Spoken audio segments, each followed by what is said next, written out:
यूपीडब्ल्यूएससी SO के लिए जो हम तैयारी कर रहे हैं, तो उसमें उसी के तैयारी के क्रम में आज हम शुरू करेंगे अपना दूसरा लेक्चर। ये लेक्चर होगा किसका? यूपीडब्ल्यूएससी का जो सिलेबस आया था जनवरी 2020 में, तो उसमें 4 यूनिट्स दिए गए थे, जिसका पेपर 120 नंबर का आपका होना है। उसमें सामान्य हिंदी, सामान्य अध्ययन और टेक्निक्स ऑफ स्टैटिस्टिकल एनालिसिस, और चौथा वो एक सब्जेक्ट जिसके बेस पे, जिसमें पीजी डिग्री होने के बेस पे आप एलिजिबल हुए हैं इस एसओ की वैकेंसी के लिए। एसओ ही नहीं है, इसमें सहायक सांख्यिकी अधिकारी के साथ ही सहायक शोध अधिकारी की भी वैकेंसी है अलग अलग डिपार्टमेंटों में। तो काम दोनों का एक ही है, अलग अलग डिपार्टमेंटों के ज़रूरत के हिसाब से उनका नाम अलग अलग कर दिया गया है। और सांख्यिकी अधिकारी की जो पोस्ट है वो इतनी नेसेसरी पोस्ट है, मान लीजिए कि लगभग हर डिपार्टमेंट में सांख्यिकी अधिकारी की ज़रूरत होती है। फिर आंकड़ों की ज़रूरत किसको नहीं होती? आंकड़ों के बेस पे ही सारी योजनाएं तैयार की जाती हैं, उसी का इम्प्लीमेंटेशन होता है सोशल या स्टेट वेलफेयर के लिए। तो ये वैकेंसी मतलब हर डिपार्टमेंट में है सरकार के, और इस समय तो काफ़ी मात्रा में खाली भी है। ये लेक्चर शुरू करने के पहले कुछ एक अच्छी खबर मैं आपको बता दूं कि जो मेरे मित्र हैं, मतलब मित्र क्या, जो सुपर सीनियर है, जिनके थ्रू मुझे काफ़ी सारी जानकारियाँ एसओ वैकेंसी के बारे में मिली हैं, उनके अनुसार कि इस 904 वैकेंसी के बावजूद, मतलब ये आने के बावजूद अभी भी काफ़ी संख्या में, मतलब सैकड़ों की संख्या में पद खाली पड़े हैं एसओ के, और अलग अलग डिपार्टमेंट से मिला के लगभग 400 से 500 वैकेंसीज के लिए अध्याचन जो होता है, रिक्विजिशन जिसको कहते हैं, वो यूपीडब्ल्यूएससी को भेजा जा चुका है। और 2022 में ही ये वैकेंसी फिर से दोबारा आने की पूरी संभावना है, जैसे ही इसका पेपर हो जाता है पहले ही इस 904 पोस्ट का। इसलिए मैं कह रहा हूँ कि अप्रैल लास्ट वीक या मई फर्स्ट वीक में इसका पेपर हर हाल में हो जाना है। इसको आप नोट करके रख लीजिए। लेक्चर शुरू करने से पहले एक दो बातें और, कि बीच में जो है कुछ एक आवाज़ें आपको आ सकती हैं, चूँकि अब जहाँ बैठ के रिकॉर्ड कर रहे हैं तो आवाज़ें आती रहती हैं, हम किसको रोक सकते हैं। तो थोड़ा सा इससे आपको क्या है कि कंप्रोमाइज़ करना पड़ेगा। और पिछली बार जब पहला लेक्चर हमने लिया था, इंट्रोडक्शन वाला लेक्चर सांख्यिकी का, तो उसमें कुछ एक भाई बंधु थे जिन्होंने कहा था कि थोड़ा हिंदी वालों का भी ख्याल रखें। बिल्कुल, इसमें हमने ख्याल रखने की पूरी कोशिश की है। अल्दो पिछली बार भी ऐसा था कि लिखा इंग्लिश में था, पर मैं समझा रहा था हिंदी में, तो अब आप उसको सुने ही तो समझ जाएंगे। क्योंकि अभी जो चल रहा है स्टैटिक्स, जो शुरुआती 2-3 चैप्टर हम पढ़ाएंगे ना, उसमें थ्योरी वाला पार्ट है। आपको जब डायग्राम बनाना सिखाएंगे, पिक्टोग्राफ बनाना सिखाएंगे, हिस्टोग्राम बनाना सिखाएंगे, या बेसिक प्रोबेबिलिटी थ्योरी पढ़ाएंगे, या एलिमेंट्री मैथमेटिक्स पढ़ाएंगे, ये सारी चीज़ें जब पढ़ाएंगे तो उसमें मैथमेटिकल फार्मूलाज होंगे, स्टैटिस्टिकल फार्मूलाज होंगे, तो उसमें समझाने की बहुत ज़्यादा ज़रूरत पड़ेगी। अभी तो थ्योरी है, अगर आप इसको सुन भी लेते हैं एक ध्यान से, तो ये आपके ध्यान से उतरेगा नहीं, और फिर आराम से आप पेपर में कर पाएंगे। एक बार फिर से मैं रीइटेट कर दूं अपने कथन को, कि ये जो भी मैं कंटेंट बना रहा हूं, इसका बेस है एमपी गवर्नमेंट के द्वारा कराए गए एसओ के पेपर्स, यूपी गवर्नमेंट के द्वारा कराए गए एसओ के पेपर, जो कि पहले यूपीपीएससी कराया करता था, उसके 3 से 4 एग्जाम्स के पेपर्स मेरे पास हैं। और उसके बाद में दिल्ली गवर्नमेंट द्वारा कराए गए पेपर्स, ऐसे कई अलग अलग जो स्टेट गवर्नमेंट्स हैं, हिंदी पट्टी वाले स्टेट गवर्नमेंट जो हैं, राजस्थान द्वारा कराए गए पेपर्स, वो मेरे पास हैं। तो उनमें किस तरह के बेसिक स्टेट्स के सवाल पूछे गए, उसी आधार पे मैं कंटेंट बनाता हूँ, खुद बैठ के मेहनत करके। तो इससे पेपर में आने की पूरी संभावना है। आप जान लीजिए कि मैं 99% नहीं कह सकता, पर 90% से ज़्यादा उम्मीद होती है कि जैसे कलेक्शन ऑफ डेटा वाला जो यूनिट है, इससे जो सवाल पूछे जाएंगे हमारे लेक्चर से बाहर के नहीं आएंगे। आप ये इंश्योर होकर पढ़िए। पिछला वाला जो हमने वीडियो बनाया, टोटल लगभग अभी 300 लोग ने भी उसको नहीं देखा है, और शायद 1 या 2 लोग ही ऐसे होंगे जिन्होंने पूरा लेक्चर देखा। किसी भी कम्पिटिटिव एग्जाम में ना, कंपटीशन इन्हीं मेहनत करने वालों लोगों के बीच में होता है। अब जब कोई कॉमेडी वीडियो देखना शुरू करें तो आप पूरा 1 घंटे 2 घंटे का शो देख ले जाते हैं। पढ़ाई वाला होता है, फ्री में आपको कंटेंट मिल रहा है, लेकिन वो बैठा नहीं जाता। मैं जानता हूँ कि एजुकेशनल वीडियो ज़्यादा देर तक देखे नहीं जाते। फिर भी सलाह दूंगा कि अगर इसमें 1-2 भी कोई हो जो पूरे लास्ट तक जाए, फ़ायदा आपको ही मिलने वाला है। क्योंकि जो ये एसओ वाला जो पेपर है, इसमें 4 जो सब्जेक्ट हैं, आप देखिए 4 जो यूनिट हैं, सामान्य हिंदी, सामान्य अध्ययन। कोई भी जो कॉम्पिटिटिव एग्जाम की तैयारी के मैदान में उतरा है, वो सामान्य हिंदी और सामान्य अध्ययन, मतलब जनरल हिंदी और जीएस ये पढ़ता ही है। अगर यूपी के एग्जाम्स की तैयारी कर रहा है तो पढ़ता ही है वो, क्योंकि ये आते ही हैं। यूपीडब्ल्यूएससी का कोई पेपर हो या यूपीपीएससी का हो, या पूछा ही जाता है। पीजी में जो आपने सब्जेक्ट लिया है, माना जाता है कि आपका मजबूत होगा, ना मजबूत होगा तो उसकी भी व्यवस्था आपके लिए कराई जाएगी। लेकिन ये जो टेक्निक्स ऑफ स्टैटिस्टिकल एनालिसिस है ना, ये अनिवार्य विषय ऐसा है कि ये ज़रूरी नहीं है कि आपने पीजी में इसको ले रखा हो, लेकिन चूँकि आप एक स्टैटिस्टिशियन बनने जा रहे हैं, एक सांख्यिकीविद बनने जा रहे हैं, तो ये अनिवार्य विषय के तहत रखा गया और इसी का लेक्चर हम आपको फ्री ऑफ कॉस्ट प्रोवाइड करा रहे हैं। तो यही अगर आप ध्यान से देख लेते हैं तो बहुत ही ज़्यादा एज आपको देगा ये एग्ज़ाम के अंदर, और बिल्कुल श्योर है कि आप सिलेक्ट होंगे। तो अब कहानियाँ तो बहुत सारी हैं, बहुत ज़्यादा उसमें समय ना जाया करते हुए हम अपना लेक्चर अब शुरू करते हैं। तो ये लेक्चर 2 है।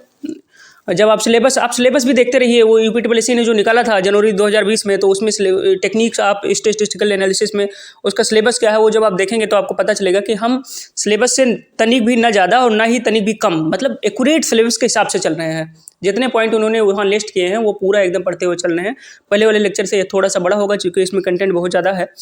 और एक और बात बता दूं, ये लेक्चर नंबर 2 है तो इसको 2 भागों में हमने डिवाइड किया है, लेक्चर नंबर 2 का पार्ट फर्स्ट और लेक्चर नंबर 2 का पार्ट सेकंड। तो पार्ट फर्स्ट में आपको मिलेगा collection of data, primary data क्या होता है, सेकेंडरी डेटा क्या होता है, एलिमेंट्री आइडिया ऑफ सैम्पलिंग क्या और टेक्निक, इसके बारे में पढ़ेंगे। और जो लेक्चर 2 का सेकंड पार्ट आएगा उसमें हम पढ़ेंगे classification, tabulation and frequency of data. तो इसको 2 पार्टों में डिवाइड किया है। लेक्चर वैसे भी बहुत बड़ा हो गया ये, लेकिन मैं फिर कह रहा हूँ कि अभी 2 से 3 चैप्टर जो टेक्निक्स ऑफ स्टैट्स के रहेंगे, ये क्या है कि ये थ्योरी पार्ट इसमें ज़्यादा है, इसे आप सुन भी लेंगे, एक बार देख लेंगे, आपके दिमाग में बैठ जाएगा। ये मैं कोशिश कर रहा हूँ कि अच्छे से समझाऊँ। और उसके बाद में जब 3 चैप्टर के बाद में प्रोबेबिलिटी थ्योरी पढ़ाऊँगा, एलिमेंट्री मैथमेटिक्स पढ़ाऊँगा, ये सारे चैप्टर्स आएंगे, तो थोड़ा सा उसमें मैथमेटिकल कंसेप्ट रहेगा जिससे भी मैं आपको समझा दूंगा। आप अगर सीखना चाहेंगे तो जलधारा की तरह आपको बता दूंगा, जैसे हिस्ट्री पढ़ते हैं उतना आपको आनंद आएगा। अब आप पूरा लेक्चर जब देखेंगे तब तो आपको पता चलेगा कि कहाँ कमी आ रही है, कहाँ क्या हो रहा है। तो आप जाके कमेंट बॉक्स में लिखेंगे, उस हिसाब से मैं अपने आप को थोड़ा उसमें मॉडिफाई करूँगा अपने टीचिंग स्किल में, या जो भी आपको बता रहा हूँ उस हिसाब से। लेकिन कंटेंट जो मैं दे रहा हूँ उसे बिल्कुल संदेह की नज़रों से आप नहीं देख सकते, क्योंकि ये पास्ट ईयर के पेपर्स जो हैं उसको एनालाइज करके मैंने बनाया, बहुत समय लगता है इसको बनाने में। तो आइए शुरू करते हैं। लेक्चर नंबर 2 है ये, नाम है इसका कलेक्शन ऑफ डेटा। इसमें हम पढ़ेंगे लेक्चर नंबर 2 के पार्ट फर्स्ट में primary data, secondary data, elementary idea of sampling techniques. और ये 2 के सेकंड में पढ़ेंगे, 2 के फर्स्ट में पढ़ेंगे, और 2 का सेकंड पार्ट भी एक बनाऊंगा मैं, वो छोटा सा होगा 28-30 मिनट का। उसमें हम पढ़ेंगे classification, tabulation and frequency distribution of data. Hindi में इसको कहेंगे इस चैप्टर को डेटा संग्रह, मतलब कलेक्शन ऑफ डेटा, प्राथमिक डेटा, माध्यमिक डेटा। माध्यमिक डेटा को आप द्वितीयक डेटा भी कह सकते हैं। नमूना तकनीकी का प्राथमिक विचार, मतलब जो सैम्पलिंग करते हैं तो उसका आइडिया कहाँ से आया। वर्गीकरण मतलब क्लासिफिकेशन, सारणीकरण मतलब टेबुलेशन, जो डेटा को सारणी के रूप में हम लिखते हैं। और आवृत्ति विवरण कि फ्रीक्वेंसी किसी चीज़ की क्या हुई, अगर कोई डेटा पॉइंट हमने नोट किया है तो कौन कौन से ऐसे डेटा पॉइंट हैं जो एक से ज़्यादा बार आ रहे हैं उसमें। तो कि कोई डेटा पॉइंट जो आ रहा है जिसके बारे में हम स्टडी कर रहे हैं तो वो कितनी बार अपेयर हुआ है हमारे डेटा सेट के अंदर, उसका विवरण वो आता है डेटा के फ्रीक्वेंसी डिस्ट्रीब्यूशन में। सारणीकरण मतलब टेबुलेशन, कोई इतर बितर तितर डेटा इस तरह का पड़ा हुआ है, तितर बितर डेटा, तो उसको हम किसी अगर टेबल में सजा दें तो एक तो जगह भी, स्थान भी कम घेरता है वो, और उसके बाद में उसको समझना भी बड़ा आसान हो जाता है। सांख्यिकी का काम ही यही है, समराइज करता है बेसिकली डेटा को, और उसके बाद में कंक्लूजन तक हमें पहुंचाता है, चीज़ों को आसान बनाता है। आइए शुरू करते हैं। शुरू करने के पहले रिकैप कर लेते हैं। इसका मतलब क्या, पिछले लेक्चर में हमने जो पढ़ा था उसी के कुछ एक बेसिस हैं जिसके आधार पर हम आगे बढ़ते चले जाएंगे। इसका सिलेबस बड़ा अच्छा डिजाइन किया यूपीटीपीएससी ने, कि इसमें वो एक स्टैटिस्टिशियन के लिए जो भी बेसिक चीज़ें हैं सब कुछ सिलेबस में डाला है, और ज़्यादा मतलब डीप में आपसे सवाल ही नहीं पूछेगा इसमें। जो टेक्निक ऑफ स्टैटिस्टिकल एनालिसिस में पूछेगा, एकदम बेसिक सवाल पूछेगा स्टैट्स के, कि आपको स्टैट्स की बेसिक समझ है या नहीं है। तो रिकैप में है, हमने पहले लेक्चर में क्या पढ़ा था कि जो 4 पिलर हैं किसके, डेफिनेशन ऑफ स्टैटिस्टिक्स के, मतलब सांख्यिकी के डेफिनेशन के जो 4 पिलर हैं जिनको हमें, जो मैंडेटरी हैं, हमको याद रखना है, जिसके बेस पे सांख्यिकी का पूरा आधार खड़ा हुआ है, स्तंभ खड़ा हुआ है। क्योंकि किसी भी विषय को जब हम पढ़ते हैं तो हमारे मन में आता है सवाल, क्यों पढ़ रहे हैं इसको। तो ऐसे सांख्यिकी पढ़ते हैं तो मतलब दिमाग में आता है क्यों पढ़ रहे हैं इसको। तो वही पिलर्स हैं, वो पिलर फिर आंसर देते हैं कि इसलिए हम सांख्यिकी को पढ़ रहे हैं। तो वो 4 पिलर कौन कौन से थे, कलेक्शन ऑफ, मतलब 4 पिलर्स ये थे कि मतलब क्यों पढ़ रहे हैं, तो वो कि हमारे पास सम्यक डेटा हो किसी भी बारे में, कि हम कोई कंक्लूजन तक पहुँच सकें। तो वो जो डेटा हम कलेक्ट कर रहे हैं वो किस बेस पे कलेक्ट कर रहे हैं, वही 4 पिलर्स होते हैं। तो वो 4 पिलर हैं, कलेक्शन ऑफ डेटा, पहले सांख्यिकी में जो काम करते हैं हम डेटा को कलेक्ट करते हैं, यानी उसे संग्रह करते हैं उसका। दूसरा फिर प्रेजेंटेशन ऑफ डेटा। अब डेटा को कलेक्ट कर लिया तो अथाह डेटा हमारे पास पड़ा हुआ है, अगर उसको सही रूप में प्रेजेंट ना कर पाएँ, जैसे आपके पास बहुत नॉलेज हो लेकिन आपको प्रेजेंट करना ना आता हो, तो वो सब बेकार है। आप इंटरव्यू देने गए, बहुत जानते हैं, आप एकदम महाज्ञानी हैं, लेकिन आप अपने आप को सही से प्रेजेंट ना कर पाए उनके सामने, तो वो उसका कोई अर्थ नहीं रह जाता। तो प्रेजेंटेशन बहुत ज़रूरी है। तो डेटा आपने कलेक्ट कर लिया, अच्छी बात है, लेकिन उसको प्रेजेंट करना भी सही फॉर्म में आना चाहिए, जिससे समझ सकें कोई आसानी से। तो प्रेजेंटेशन ऑफ डेटा हो गया दूसरा। उसके बाद तीसरा एनालिसिस ऑफ डेटा। डेटा को कलेक्ट कर लिया आपने, उसको प्रेजेंट कर दिया सही फॉर्म में, फिर उसको एनालिसिस करेंगे किस लिए इसको हमने कलेक्ट किया। एनालाइज करने का मतलब उसका विश्लेषण करना कि ये जो हमने डेटा को इकट्ठा किया है उससे क्या मतलब किस किस रूप में वो डेटा है, उसे क्या फाइनल कंक्लूजन हमको निकालना है, और लास्ट में हम इंटरप्रेट करेंगे उसको कि वो एनालिसिस करने के बाद में फिर अंतिम कंक्लूजन जो निकालते हैं उसको विश्लेषित करके वही होता है इंटरप्रिटेशन। तो ये 4 पिलर्स होते हैं किसके, स्टैटिस्टिक्स के डिफिनीशन के। पहला है कलेक्शन ऑफ डेटा, दूसरा है प्रेजेंटेशन ऑफ डेटा, तीसरा एनालिसिस ऑफ डेटा और चौथा इंटरप्रिटेशन ऑफ डेटा। ये चारों चीज़ें हमने पहले लेक्चर में जान रखी हैं। तो इसी का जो पहला आधार स्तंभ है उसके बारे में अब डिटेल में हम पढ़ेंगे, कलेक्शन ऑफ डेटा क्या है, ये चीज़ आगे हम पढ़ेंगे। हिंदी मीडियम वाले बिल्कुल परेशान ना हो, आप देख लीजिए इंग्लिश में भले लिखा हुआ समझा सब कुछ, मैं हिंदी में रहा हूँ, आगे इसमें हिंदी में मैंने चीज़ों को शामिल करने की कोशिश भी की है, और थोड़ा थोड़ा बेसिक इंग्लिश आप जानेंगे तो आपको काम आएगा। डेटा कलेक्शन क्या होता है अब इस पर पहुँचते हैं। तो इंग्लिश में लिखा है, हिंदी में भी वो चीज़ मैंने लिख दिया है, इंग्लिश में जो लिखा है वो पढ़ के सुना भी देता हूँ, समझा भी देता हूँ। Data collection is the process of gathering and measuring information on targeted or desired variables in an established system which then enables us to answer relevant question and evaluate outcomes। तो डेटा कलेक्शन क्या है, एक process है data को gather करने का, मतलब data को इकट्ठा करने का और इन्फॉर्मेशन को मेजर करने का।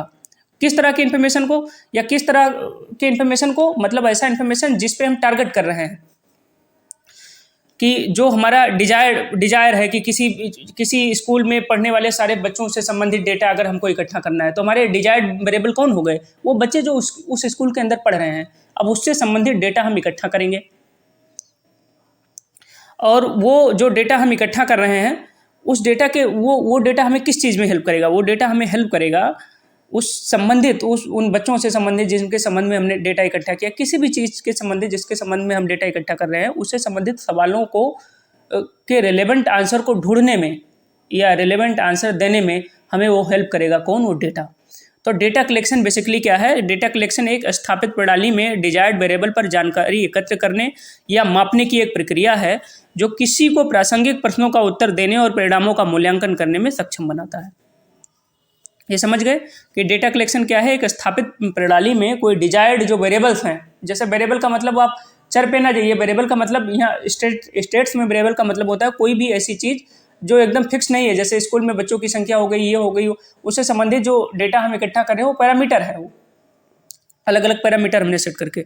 तो फिर डेटा कलेक्शन क्या हो गया कि ये प्रोसेस हो गया इन्फॉर्मेशन को गैदर करने का और मेजर करने का, किस पर, टारगेटेड या डिजायर्ड वेरिएबल के ऊपर, किसमें, एक एस्टेब्लिश सिस्टम में। और ये अगर हम कर ले जाते हैं तो फिर वो क्या करता है, वो हेल्प करता है हमें उस चीज़ से संबंधित जिससे संबंधित हमने डेटा गैदर किया है उससे संबंधित रिलेवेंट क्वेश्चनों को आंसर करने में। जैसे किसी स्कूल में कितने बच्चे पढ़ रहे हैं सबका डेटा हमने इकट्ठा कर लिया, तो वो किस में हमें हेल्प करेगा कि कितने बच्चे जो हैं किस क्लास में पढ़ रहे हैं, कि क्लास 1 में कितने बच्चे हैं, क्लास 2 में कितने बच्चे हैं, उन स्टूडेंट का सारा डेटा हमने अगर इकट्ठा कर लिया है तो इस तरह से हमें हेल्प हो जाएगा कि स्कूल में कितनी मतलब गर्ल्स हैं, कितने बॉयज़ हैं, ऐसे 1000 तरह के डेटा हमें मिल जाएंगे उससे, तो हम बहुत सारे रिलेवेंट क्वेश्चनों का आंसर कर पाएंगे। तो ये है डेटा कलेक्शन। फिर से एक बार मैं बोल देता हूँ कि data collection is the process of gathering and measuring information on targeted or desired variables in an establish system which then enables us to answer relevant questions and evaluate outcomes. Hindi में भी उसका मतलब लिखा हुआ है, इसको देख लीजिए। आपको जब आप एसओ का पेपर देने जाएंगे तो उसमें आपको लिखना नहीं है, आपको ऑप्शंस मिलेंगे। तो डेटा कलेक्शन इज ऐसे करके आ गया, तो वो क्या है, ऐसे 4 ऑप्शन आपको दे दिए। तो ये बेसिक अगर आप सुने रहेंगे अगर कि ये क्या है, प्रोसेस ऑफ गैदरिंग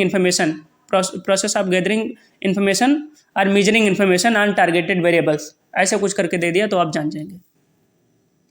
आगे चलते हैं अब मेथड ऑफ डेटा कलेक्शन। अब डेटा कलेक्शन तो हमने जान लिया कि डेटा कलेक्शन है क्या, तो अब डेटा कलेक्शन है क्या ये जान लिया, तो इसको कलेक्ट करने के मेथड क्या क्या हैं कि डेटा को कलेक्ट कैसे कैसे करें। तो इस 2 तरीके से डेटा को, बहुत सारे तरीके हैं लेकिन 2 मेजर तरीके हैं जो यूजुअली यूज किए जाते हैं डेटा को कलेक्ट करने के लिए। वो हैं एक प्राइमरी डेटा कलेक्शन, एक है सेकेंडरी डेटा कलेक्शन।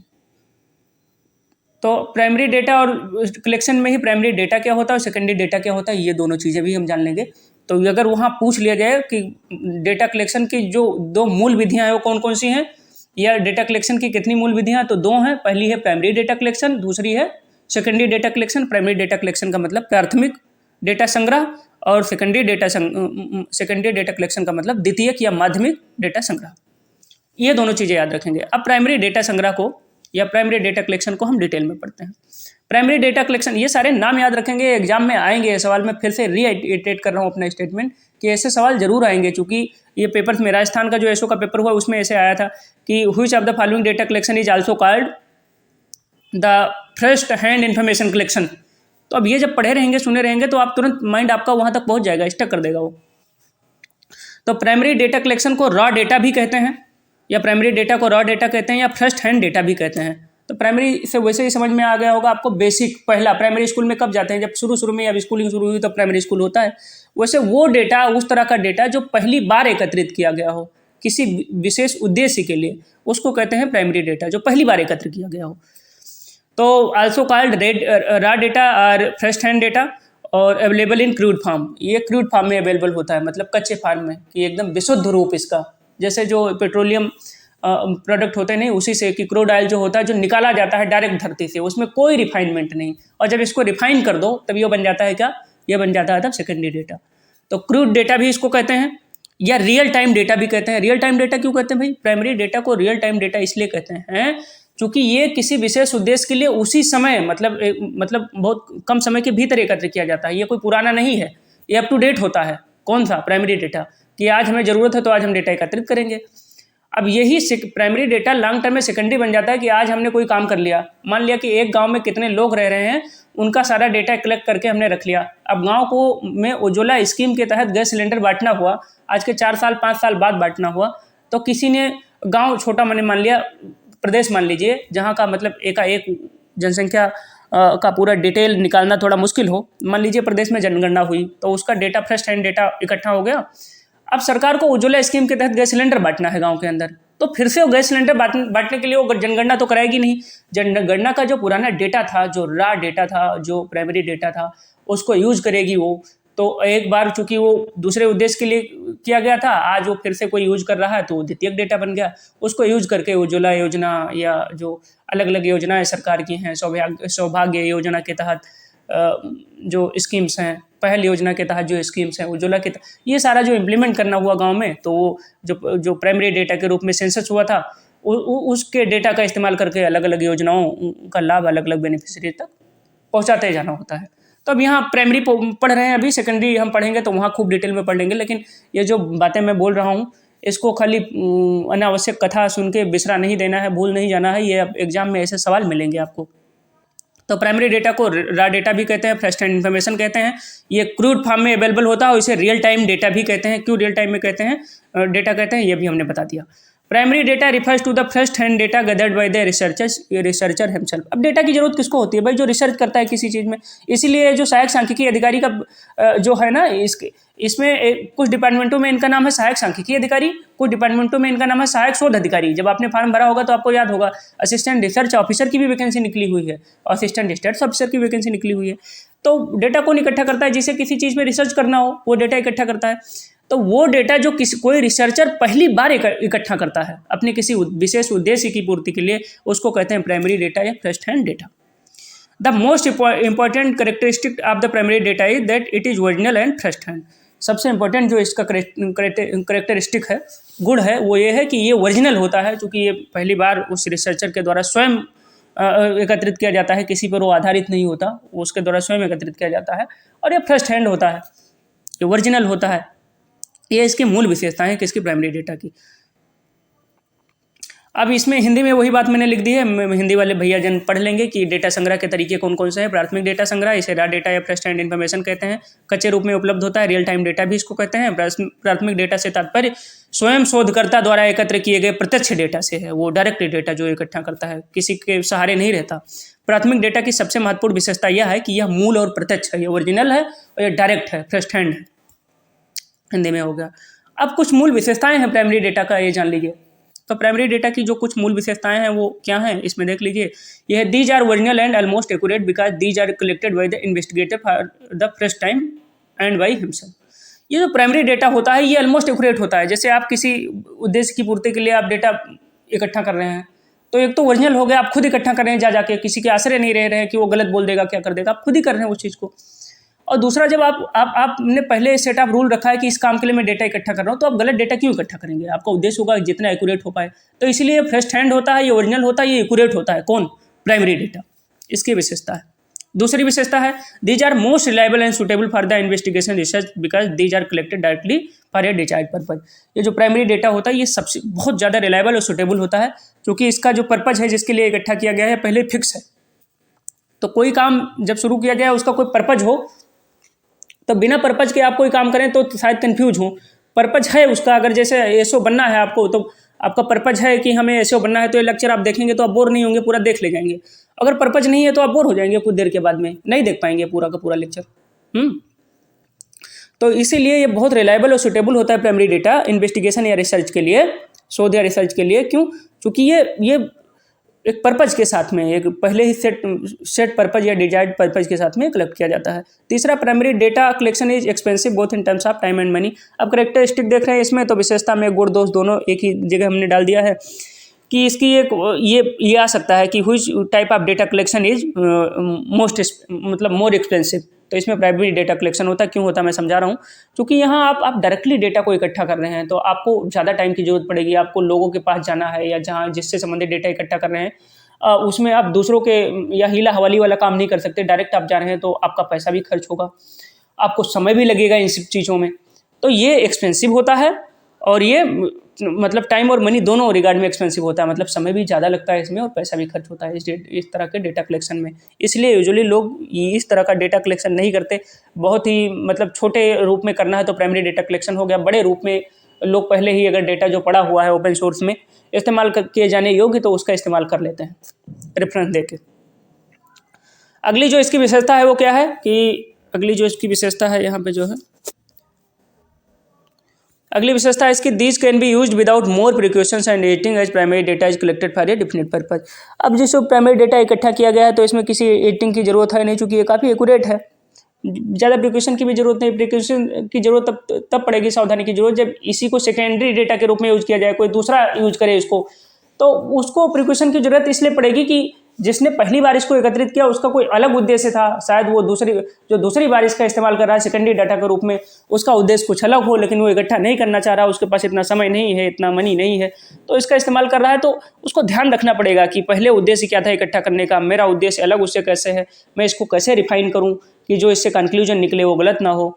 तो इसलिए जो प्राइमरी डेटा कलेक्शन है इसका एक विशेषता और ये भी होती है कि इसमें किसी विशेष एडिटिंग या प्रिकॉशन लेने की जरूरत नहीं होती। ये रा फॉर्म या क्यूड फॉर्म में है, जो कहते हो इसका इस्तेमाल किया जा सकता है। पांचवा और अंतिम विशेषता इसमें जो मैंने नोट किया है, it may not be feasible to collect primary data in some cases due to it complexity required hard work and commitment.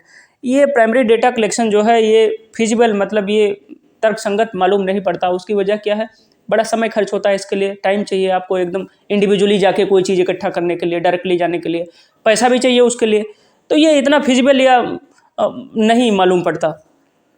तो चूँकि ये कठिन भी है, इसमें हार्डवर्क लगता है, कमिटमेंट लगता है, बहुत सारी ऐसी चीज़ों की ज़रूरत होती है, इसलिए इतना ज़्यादा ये फिजिबल नहीं है। अब उसी चीज़ को मैंने जो है हिंदी मीडियम वालों भाइयों के लिए पूरा लिख दिया है, इसको देख लीजिए। आपको समझा मैंने हिंदी में दिया है, इंग्लिश में होता, और हिंदी वाला आप इसको पढ़ लीजिए कि प्राथमिक डेटा के लक्षण क्या हैं, कैरेक्टरिस्टिक क्या क्या हैं।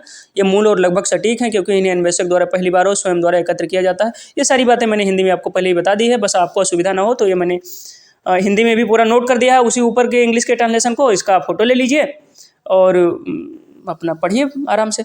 एक बात ज़रूर है कि जो कोई चीज़ जिस भाषा में लिखी जाती है ना, जब उसको ट्रांसलेट करें तो वो मूल भावना नहीं आ पाती उसके अंदर। शायद इसी वजह से हिंदी मीडियम का जो ग्राफ है यूपीपीएससी एग्जाम्स में हो गया या यूपीएससी एग्जाम में हो गया, उनके सफल स्टूडेंट का ग्राफ थोड़ा गिरता जा रहा है, क्योंकि उसका जो सीसेट वाला पेपर होता है उसके पेपर बनते हैं इंग्लिश में, फिर गूगल ट्रांसलेटर वगैरह की हेल्प से उसे हिंदी में ट्रांसलेट करते हैं, तो वो ट्रांसलेशन उस लेवल का उतना अच्छा नहीं हो पाता। जिसने यूपीएससी का पेपर दिया है तो या यूपीपीएससी का, तो उसके सीसेट में जो पैसेजेज आते हैं, इंग्लिश आप पढ़ो तो कम ही जानते हो तो पैसे समझ जाओगे, उसका हिंदी रूपांतरण पढ़ो आप, बड़ा मुश्किल होता है उसको समझ पाना, इतने कॉम्प्लेक्स वर्ड्स होते हैं। तो इसलिए मैं सलाह तो नहीं दूंगा भाई हिंदी इंग्लिश सब बराबर है, हमारी तो राजभाषा ही हिंदी है, तो उस पर हमें ध्यान देना चाहिए, लेकिन थोड़ा थोड़ा अगर आप अंग्रेजी भी जानेंगे तो आगे की जर्नी में बहुत हेल्पफुल रहेगा ये। अब आगे चलते हैं।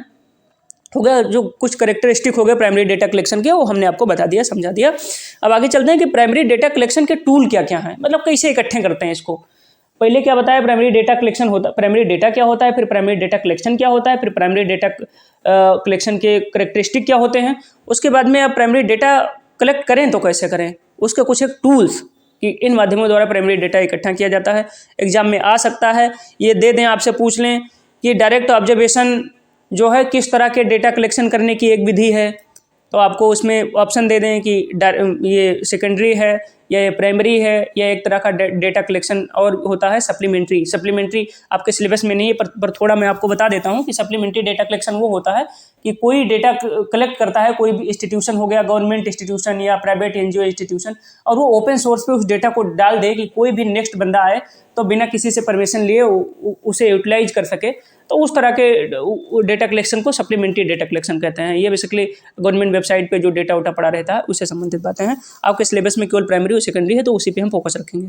तो प्राइमरी डेटा कलेक्शन के 7 जो मेन टूल्स हैं वो हमने इसमें लिखा है। पहला डायरेक्ट ऑब्जर्वेशन, मतलब प्रत्यक्ष अवलोकन, सीधे आप देख के एकदम डेटा कलेक्ट कर लीजिए। जैसे किसी रोड पे कोई रोड बनना है, आजकल जैसे नियम है नगर पंचायत का दर्जा दिया जा रहा है ग्राम सभा को। मैं एग्जांपल आपके आसपास का दूंगा कि आप एकदम कनेक्ट कर सके चीज़ों से।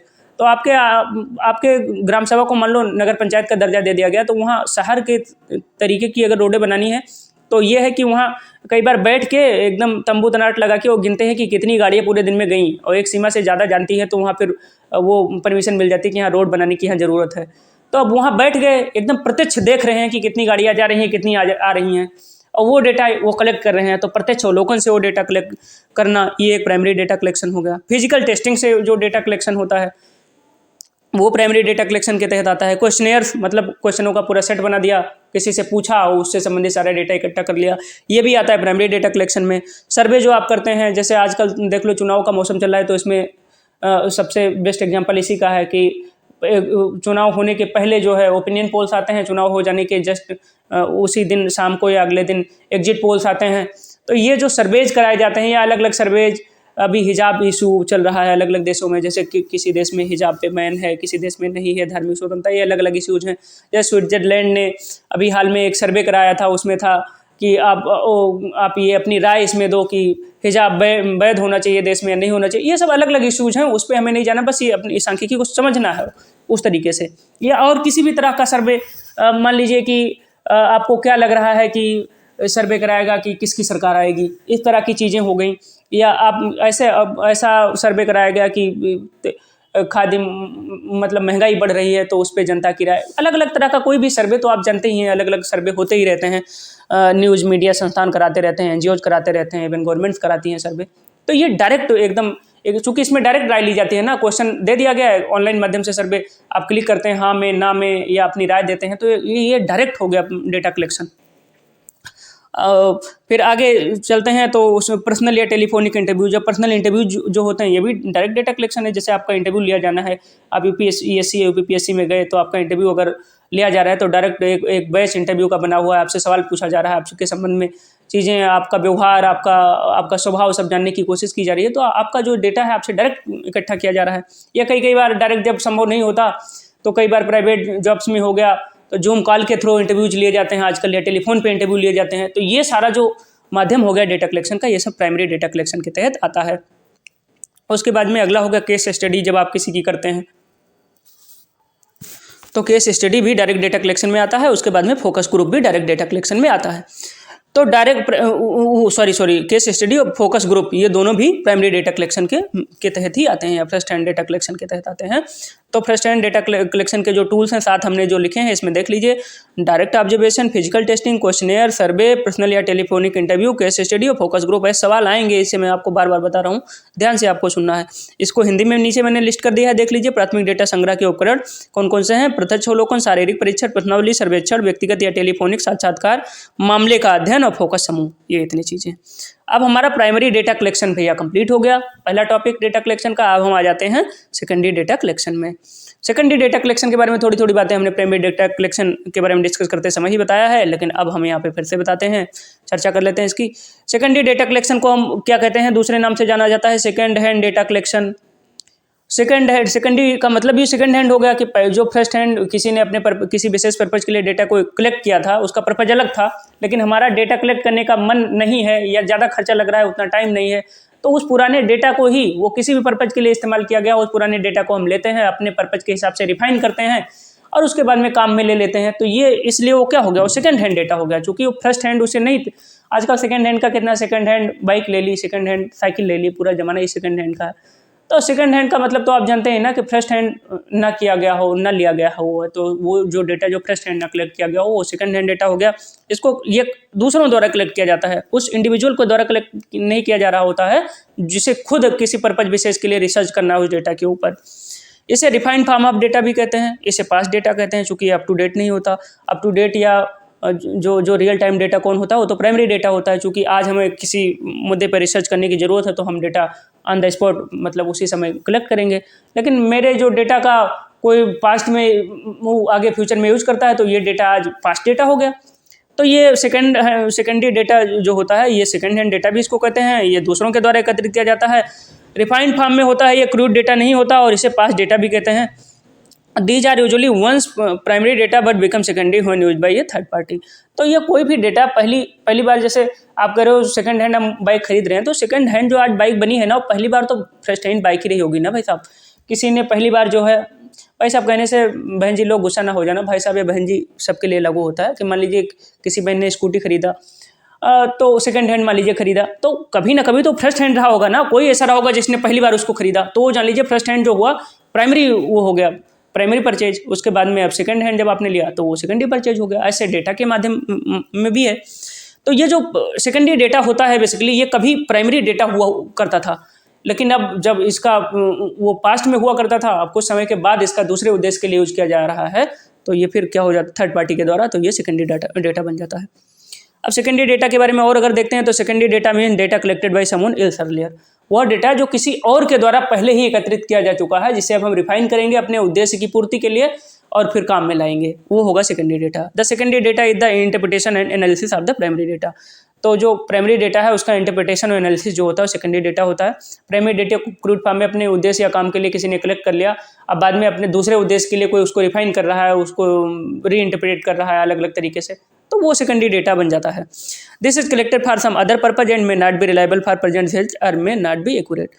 सेकेंडरी डेटा में यही एक प्रॉब्लम होती है कि रिलायबल या एक्यूरेट एकदम कम्प्लीटली इसलिए नहीं हो सकता, क्योंकि जो प्राइमरी डेटा किसी उद्देश्य विशेष के लिए एकत्रित किया गया था, वही लॉन्ग टर्म में सेकेंडरी डेटा बन जाता है जब कोई और उसका यूज करता है अपने किसी और उद्देश्य के लिए। तो कोई चीज़ जो किसी दूसरे उद्देश्य के लिए बनाई गई थी मान लीजिए, तो अपने उद्देश्य के लिए जब आप उसी डेटा का इस्तेमाल कर रहे हैं, तो उद्देश्यों का जब डिफरेंस आया बीच में ना, तो आप उसे कितना भी रिफाइन करें उसमें कमी की गुंजाइश रहती है। एक एग्जाम्पल के थ्रू मैं आपको समझाता हूँ कि मान लीजिए किसी वन्यजीव अभ्यारण्य में, मतलब किसी सेंचुरी के अंदर भारत सरकार ने हिरणों की गिनती कराई कि यहाँ पे इतने हिरण हैं। अब वो गिनती कराई और उसका डेटा पब्लिश कर दिया। अब कोई हंटर्स का ग्रुप है जो इलीगली वहाँ पे हंटिंग करता है हिरणों की, तो गवर्नमेंट ने तो ये कलेक्ट करा, उनकी गणना कराई हिरणों की कि यहाँ अगर कम उनकी पॉपुलेशन हो रही हो या कुछ, तो उनको बढ़ाने के मेजर लिए जाएँ। चूँकि प्रीडेटर प्रे मॉडल जो है मैथमेटिकल मॉडलिंग में अगर आपने पढ़ा होगा, ना पढ़ा हो तो मैं आपको बताता हूँ कि किसी भी वन्यजीव अभ्यारण्य में या किसी भी सिस्टम में, किसी भी मतलब बायोडाइवर्सिटी में जो है, बायोडाइवर्सिटी जो है मतलब जैव विविधता जो है, ये बड़ी ज़रूरी है इस पूरे सिस्टम को चलने के लिए, ऑपरेट होने के लिए। पता चले केवल प्रीडेटर ही हो गए, मतलब सब मार के खाने वाले ही हो गए, प्रे ना रहे तो कोई ना बचेगा।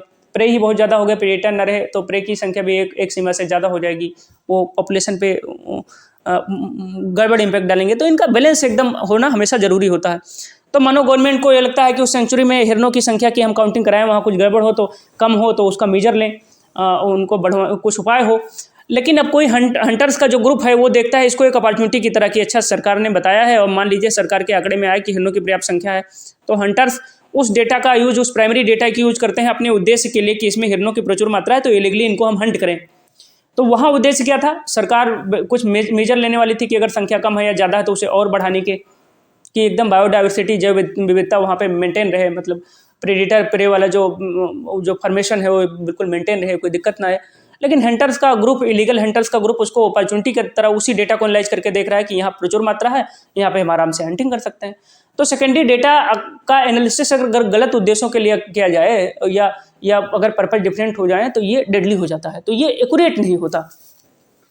मतलब चूँकि इस यहाँ उद्देश्य बदल रहा होता है तो उतना ज़्यादा ये रिलायबल या एक्यूरेट नहीं होता है सेकेंडरी डेटा।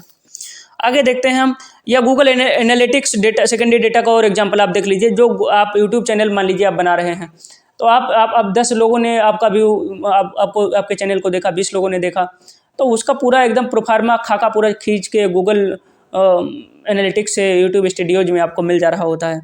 या गूगल के एनालिटिक्स में आपने कोई वेबसाइट बनाया है, तो गूगल एनालिटिक्स में आपके कितने लोग उसके विजिटर आए, कितने लोगों ने विजिट किया, आपके वेबसाइट पे कितनी ट्रैफिक रही, उसका पूरा डिटेल गूगल एनालिटिक्स जो है वो दे देता है। तो वो भी सेकेंडरी डेटा प्रोवाइड करता है। अब तीसरा बड़ा अच्छा एग्जांपल मैं आपको बता रहा हूँ कि जैसे सेकेंडरी डेटा और क्या होता है। जैसे आप मान लीजिए विशाल मेगा मार्ट या रिलायंस ट्रेंड में गए, या आपके उधर बीमार्ट हो, किसी जहाँ आपका मन हो गए, आपने मेगा मॉल में सामान खरीद लिया। जब आप काउंटर पे जाते हैं बिलिंग के लिए ना, तो आपको मोबाइल नंबर मांगता है। वो जानते हैं क्यों मांगता है? वो आपका मोबाइल नंबर ले लेता है, उसके बाद में 2-3 तरह से उसका यूज़ करता है। एक तो आपका मोबाइल नंबर भी एक सेकेंडरी डेटा के रूप में वो सेल करता है। जैसे अलग आप किसी मेगा मॉल में एक बार सामान खरीद के लाइए, उसके बाद में आपके मोबाइल पे या आपके मेल पे, अगर आपने मेल वहाँ डलवा दिया है, तो वहाँ पे कभी कभी कुछ हेल्थ केयर कंपनियों का आता है विज्ञापन, इंश्योरेंस कंपनियों का विज्ञापन आएगा कि ये करवा लीजिए, या पंचकर्म वालों का आएगा। पंचकर्म मतलब आयुर्वेदा वाला है, जो शरीर का मसाज और इन सब चीज़ों का अलग अलग आता है। या वेट बढ़ाने के लिए, वेट घटाने के लिए, अलग तरह तरह के मतलब वो विज्ञापन आपके फ़ोन पे आने शुरू हो जाते हैं। कैसे आते हैं?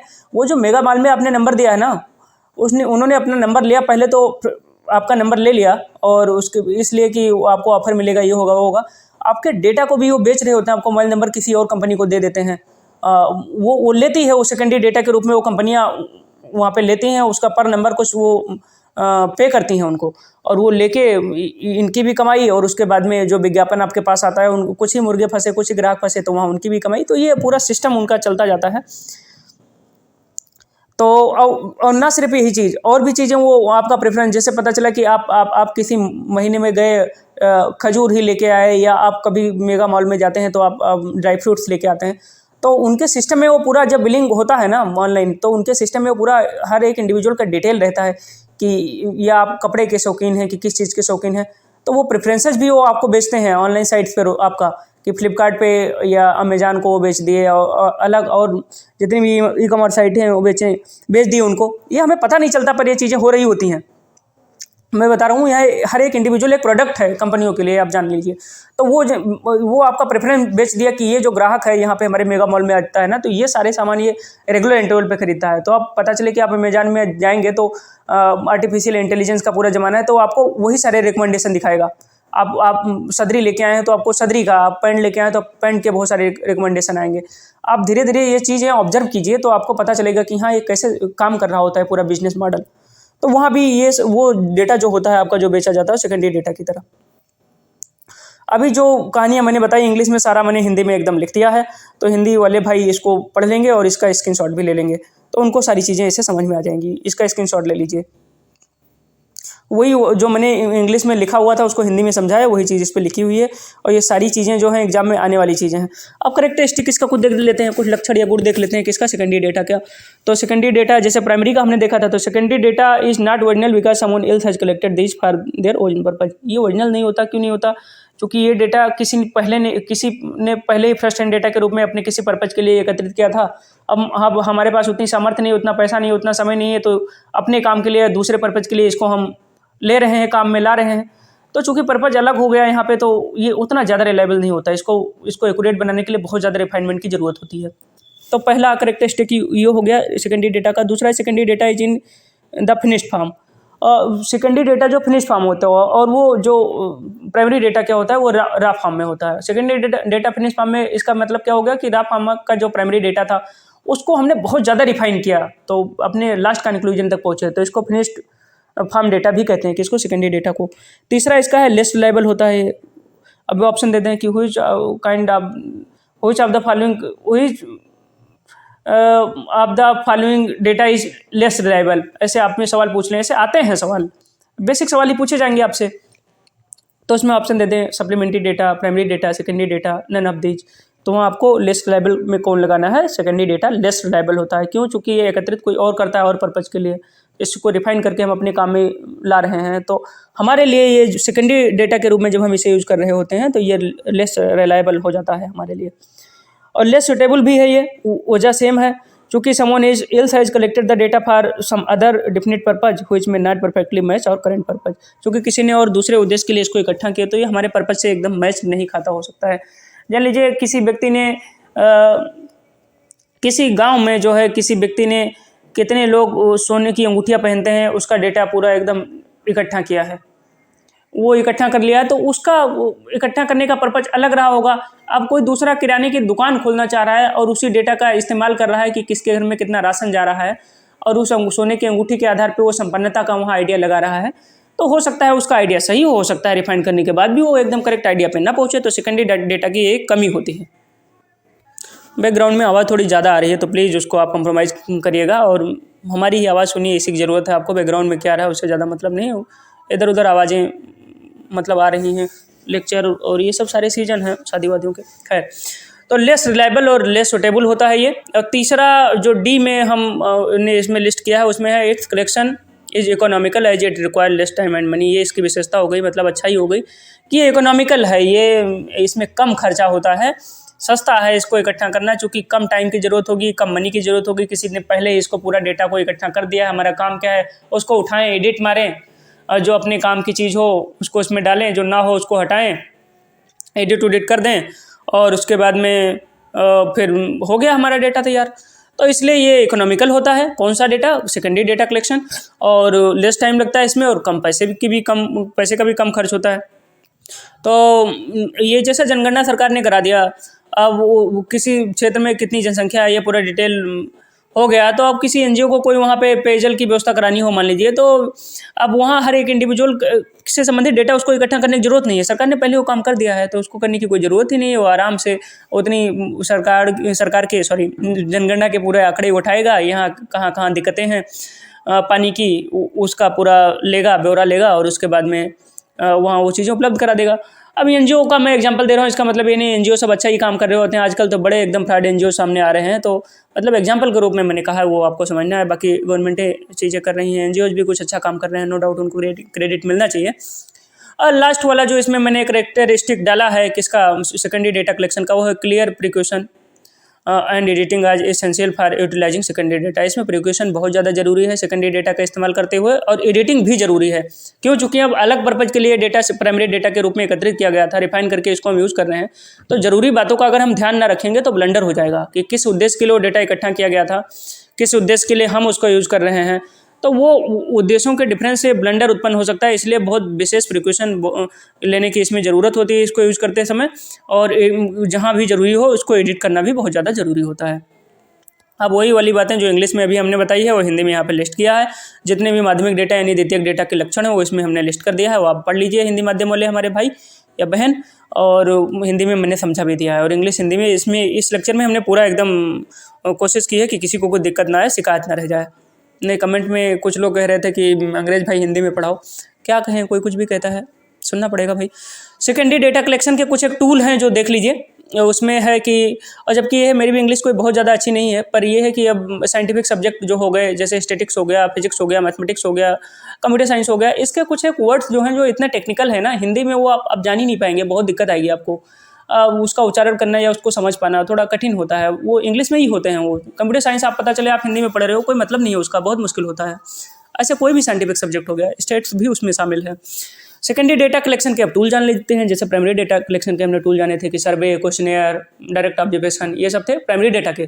सेकेंडरी डेटा के कुछ टूल हैं, डिफरेंट गवर्नमेंट या non government NGO freelance publication. Government अपने साइटों पे अलग अलग तरह के डेटा पर प्रकाशित करती रहती है, वो सेकेंडरी डेटा हो गया। नॉन गवर्नमेंट इंस्टीट्यूशंस ऐसे करते हैं, एनजीओज करते हैं, फ्रीलांस पब्लिकेशंस ये सब करते रहते हैं, अपनी साइट्स पे डेटा प्रकाशित करते रहते हैं, या वैसे अलग अलग तरह से मिलता रहता है, तो ये सेकेंडरी डेटा हो गया। सेंसस जो होता रहता है, पता चला जनगणना हुआ, एक बार तो डायरेक्ट हो गया, दूसरी बार उसका इस्तेमाल करके लोग तरह तरह की चीज़ें, किसी योजना का लाभ देना हुआ, किसी गाँव में बिजली पहुँचानी हुई, कहाँ गरीबी ज़्यादा है तो वहाँ अलग योजनाओं का लाभ पहुँचाना हुआ, वहाँ पीएम आवास या सीएम आवास योजना के तहत घर देना हुआ, तो ये सारी चीज़ें, इन सब के लिए बार बार जनगणना थोड़ी होती है, एक बार हो गई फिर उसी पुराने डेटा का इस्तेमाल सेकेंडरी डेटा के रूप में यूज कर करके वो चीज़ें वहाँ तक पहुँचाई जाती हैं। इंटरनल रिकॉर्ड्स, हर इंस्टीट्यूशन जो होता है, ऑर्गेनाइजेशन होता है, उसका कुछ ना कुछ ऐसा रिकॉर्ड होता है जो हमेशा के लिए मेंटेन होता है, मतलब वो अप टू डेट बहुत समय समय के बाद ही किया जाता है, एकदम इतना रेगुलर नहीं होता। तो वो इंटरनल रिकॉर्ड जो होता है किसी भी इंस्टीट्यूशन का, ऑर्गेनाइजेशन का, वो भी सेकेंडरी डेटा होता है। या बुक्स और आर्टिकल्स, मतलब वो वहाँ पे पड़ा हुआ है, हमें किसी उद्देश्य के लिए उसको इकट्ठा करना है तो हम सेकेंडरी डेटा के रूप में उसका यूज़ कर लिए। बुक्स जो हो गई, आज के 10 साल पहले जो बुक मतलब छापी गई थी, तो रोज़ रोज़ उसमें अपडेट थोड़ी होता है, साल 2 साल 4 साल 5 साल बाद होता है। तो इसलिए कहते हैं कि सेकेंडरी डेटा इतना अप टू डेट नहीं होता, या पास्ट डेटा होता है। तो बुक्स और आर्टिकल्स अलग अलग लिखे गए न्यूज़पेपर्स में, तो ये सारे भी सेकेंडरी डेटा हैं। डिफरेंट वेबसाइट, ये आर्टिकल्स कैसे हैं सेकेंडरी डेटा की? वो आर्टिकल किसी ने कोई शोध किया, उसमें डायरेक्ट लिख दिया, उसके बाद में उसी आर्टिकल का यूज करके उसके बाद में, जैसे मान लीजिए कि पॉजिटिविटी रेट या कोविड का ही समय चल रहा है, तो यहाँ इतना पॉजिटिविटी रेट है, यहाँ ये प्रिकॉशन लिए गए, तो ये चीज़ें हुई, आर्टिकल में पढ़ के लोग इंप्लीमेंट करते हैं। तो वो पहले डेटा किसी ने फर्स्ट हैंड इकट्ठा किया होगा, उस पर शोध किया, उसका प्रैक्टिकल करके देखा, चीज़ें सही हुई, उसके बाद में आर्टिकल में वो चीज़ें छपी और लोगों ने उसको फॉलो किया, तो वो आर्टिकल में छपी हुई चीज़ें इसी तरह से सेकेंडरी डेटा का रूप हो गई। डिफरेंट वेबसाइट जो आप खोलते हैं, पढ़ते हैं, वहाँ पे जो रिपोर्टें पड़ी होती हैं, वहाँ आपको यूज़ करने के लिए बिना किसी कॉस्ट के, बिना किसी शुल्क के, वो सारा सेकेंडरी डेटा का ही एक रूप होता है।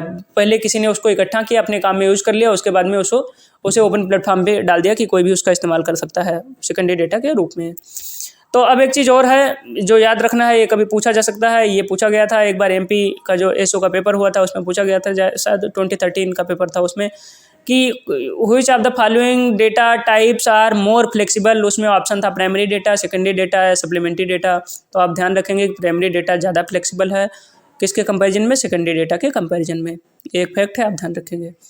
जो चीज़ें हमने ऊपर बताई कि माध्यमिक डेटा संग्रहण के कौन से टूल हैं, उपकरण हैं, वही हमने यहाँ नीचे लिखा है कि विभिन्न सरकारी, गैर सरकारी एनजीओ और फ्रीलांस प्रकाशन जो हैं वो हैं, जनगणना हो गया, आंतरिक रिकॉर्ड हो गया, पुस्तकें या लेख हो गया, विभिन्न वेबसाइट पर प्रकाशित रिपोर्ट वगैरह हो गई। ये क्या हो गया, ये सेकेंडरी डेटा को इकट्ठा करने के उपकरण या टूल हो गए। ये हमने इंग्लिश में बताया, हिंदी में भी आप देख ही लिए हैं। अब समरी अगर हम पहुंच जाएं कि ये जो डेटा कलेक्शन के टूल्स कुछ हैं, मतलब प्राइमरी डेटा कलेक्शन का टूल अलग देख लिया, सेकेंडरी का अलग देख लिया, अब वो सारा ना याद हो रहा हो तो कुछ एक बहुत मेजर हैं जो इस्तेमाल किए ही जाते हैं डेटा कलेक्शन के रूप में। तो वो 5 टूल मेजर हम देख लेते हैं, जिसको भूलना नहीं है आपको। पहला सर्वे, डेटा कलेक्ट करना है तो सर्वेज का इस्तेमाल किया जाता है बहुत ही ज़्यादा। ये सरकारें किसकी आएंगी, किसकी जाएंगी, ये सारा डेटा जो कलेक्ट करते हैं क्या करते हैं, सर्वे ही तो करते हैं ना। तो सर्वे भी 2 तरह के होते हैं, क्लोज इंडेड सर्वे होता है, एक ओपन इंडेड सर्वे होता है। बस इसका नाम याद रखेंगे, इसके डिटेल में जाने की जरूरत नहीं है, ये आपके सिलेबस का पार्ट, इसका एकदम डिटेल नहीं, बस नाम याद रखें। एक ऑब्जर्वेशन हो गया जो डायरेक्ट हम देख रहे होते हैं, इंटरव्यूज हो गया, फोकस ग्रुप हो गया, यूजर डेटा हो गया। ये 5 तरह हैं जो मोस्ट कॉमनली यूज किए जाते हैं डेटा कलेक्शन में। कौन कौन से, हिंदी में देख लीजिए, सर्वेक्षण, अवलोकन, साक्षात्कार, फोकस समूह और उपयोग किया गया डेटा। ये 5 चीज़ें डेटा कलेक्शन में सबसे ज़्यादा यूज की जाने वाली यूज किए जाने वाले टूल हैं जिनके माध्यम से डेटा कलेक्शन किया जाता है। अब ये इतना चीज़ें हो गई। अब डेटा इंटीग्रिटी इश्यू, डेटा तो हमने कलेक्ट कर लिया भैया, अब डेटा जो है इसमें कितना शुचिता है, कितना सत्यता है, इसकी इश्यूज होती ही रहती हैं, कॉमन सी बात है, ये इशू होगा ही। तो उस इशू को हम कैसे सॉल्व करें, उस चीज़ पे हम आगे फोकस करते हैं। हिंदी में इसको हमने लिखा, आपको पढ़ के सुना देता हूँ, समझा भी देता हूँ कि अध्ययन के क्षेत्र या डेटा, चाहे वो मात्रात्मक हो या गुणात्मक हो, मात्रात्मक मतलब क्वांटिटेटिव डेटा, गुणात्मक मतलब क्वालिटेटिव डेटा। तो अध्ययन के क्षेत्र में क्वांटिटेटिव या क्वालिटेटिव डेटा को परिभाषित करने के लिए वरीयता के बावजूद शोध में अखंडता को बनाए रखने के लिए सटीक डेटा संग्रह आवश्यक है। कि अगर एक्यूरेट डेटा ना हो तो जो हम शोध में उसको इस्तेमाल कर रहे हैं उसकी इंटीग्रिटी पे सवाल उठेगा, वो उतना जेन्युइन नहीं माना जाएगा। उपयुक्त डेटा संग्रह उपकरणों का चयन मौजूदा संशोधित या नवविकसित और उनके सही उपयोग के लिए चित्रित निर्देश त्रुटियों की संभावना को कम करते हैं। कि अगर उपयुक्त डेटा का संग्रह आपने किया है, एक्यूरेट डेटा संग्रह किया गया है, तो स्टैटिक्स 100% एकदम एक्यूरेट थोड़ी होता है। पहले लेक्चर में हमने पढ़ा था इसके 2 पार्ट होते हैं, एक डिस्क्रिप्टिव कि पहले डेटा दिया गया उसे एनालाइज करना है, और एक इन्फेरेंशियल, उसमें हम जो डेटा हमारे पास है उसके आधार पे हम कोई अनुमान लगाते हैं जिसमें प्रोबेबिलिटी का इस्तेमाल होता है। तो स्टैटिक्स हमेशा एकदम 100% श्योर नहीं होता। तो वही अगर डेटा कलेक्शन हमारा जितना ज़्यादा एक्यूरेट होगा, हमारा जो रिजल्ट या कंक्लूजन है उतना ज़्यादा उसकी इंटीग्रिटी पे भरोसा किया जा सकेगा। इसलिए उपयुक्त डेटा का संग्रह बहुत ज़्यादा जरूरी है। एक औपचारिक डेटा संग्रह प्रक्रिया आवश्यक है क्योंकि यह सुनिश्चित करती है कि एकत्र किया गया डेटा परिभाषित और सटीक दोनों है। तो इसीलिए एक डेटा संग्रह करने की एकदम फॉर्मल विधि होनी बहुत ज़्यादा जरूरी है। क्यों? जिससे ये इंश्योर किया जा सके कि जो डेटा हमने कलेक्ट कर दिया है वो वेल डिफाइंड है और एक्यूरेट भी है। इस तरह निष्कर्षों में सन्निहित तर्कों के आधार पर बाद में निर्णय मान्य डेटा का उपयोग किया जाता है। ये लाइन आप छोड़ ही दीजिए, वो हिंदी ट्रांसलेशन इसलिए थोड़ा गड़बड़ हो जाता है, इंग्लिश में भी ये चीज़ें हम बताएंगे आपको। डेटा इंटीग्रिटी इश्यू पे अब आते हैं हम कि डेटा में कौन कौन सी चीज़ें ऐसे जो डेटा के इंटीग्रिटी पे सवाल उठाते हैं। तो है main reason for maintaining data integrity is to support the observation of errors in the data correction process. कि डेटा कोई हमने कलेक्ट किया तो उसमें एरर्स की हमेशा संभावना होती है, तो डेटा को करेक्शन करने का जो प्रोसेस होता है, डेटा को कलेक्शन करने का जो प्रोसेस होता है ना, उसको एरर फ्री किया जा सके, जिससे उसकी इंटीग्रिटी पे सवाल कम हो।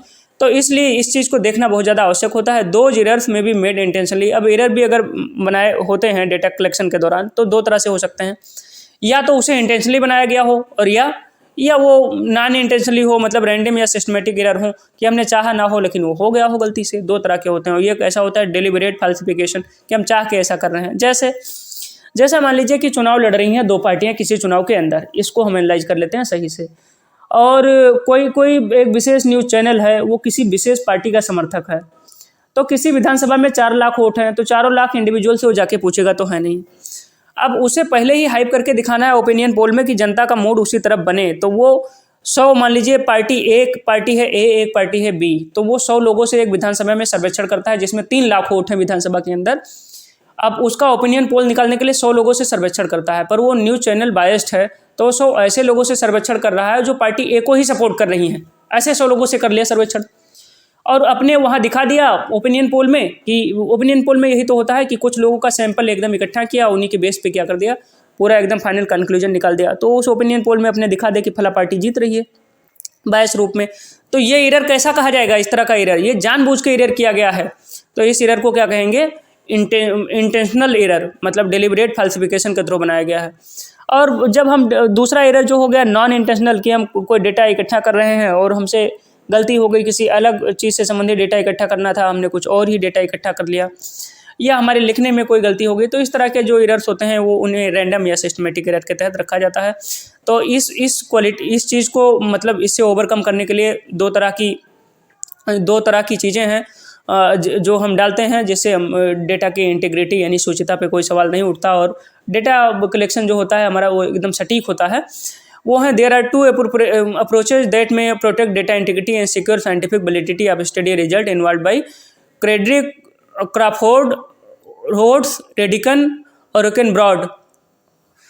इन 4 लोगों ने मिलकर 2003 में एक दो लॉ बनाए थे।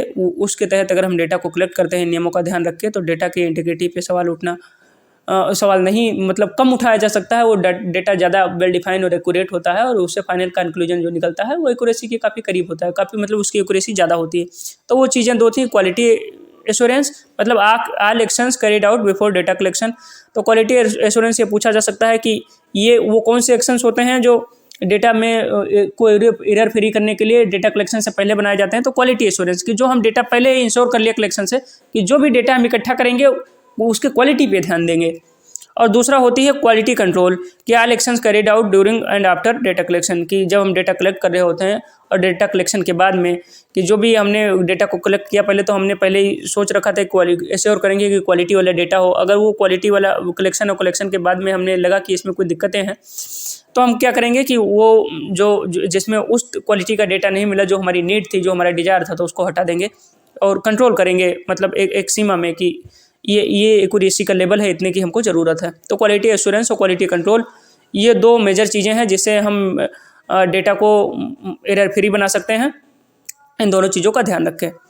एक डीएमपी का कंसेप्ट आता है, डेटा मैनेजमेंट प्लेटफॉर्म या डेटा मैनेजमेंट प्लान कहते हैं इसको। और डीएमपीज के माध्यम से अलग अलग प्लेटफॉर्म पे डेटा को कैसे मैनेज किया जाना है और कैसे फाल्सिफिकेशन से उसको बचाना है, कैसे अगर मैनिपुलेशन की ज़रूरत है तो कैसे मैनिपुलेट करना है, या अगर प्राइमरी डेटा है तो उसको किस तरह से रिफाइन करके सेकेंडरी डेटा में बनाना है और उसका यूज़ करना है।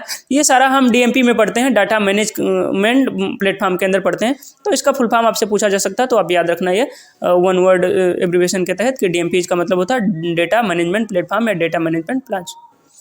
अब ये हमारा पहला वाला जो टॉपिक हुआ ये हो गया ख़त्म। ये फिर से ऊपर चले आते हैं, देख लेते हैं। पहला हमारा क्या था लेक्चर 2 में, कलेक्शन ऑफ डेटा में प्राइमरी डेटा, सेकेंडरी डेटा, ये दोनों चीज़ें, इससे संबंधित सारा डिटेल हमने कलेक्ट कर लिया। अब आगे हम पढ़ने जा रहे हैं elementary idea of sampling techniques.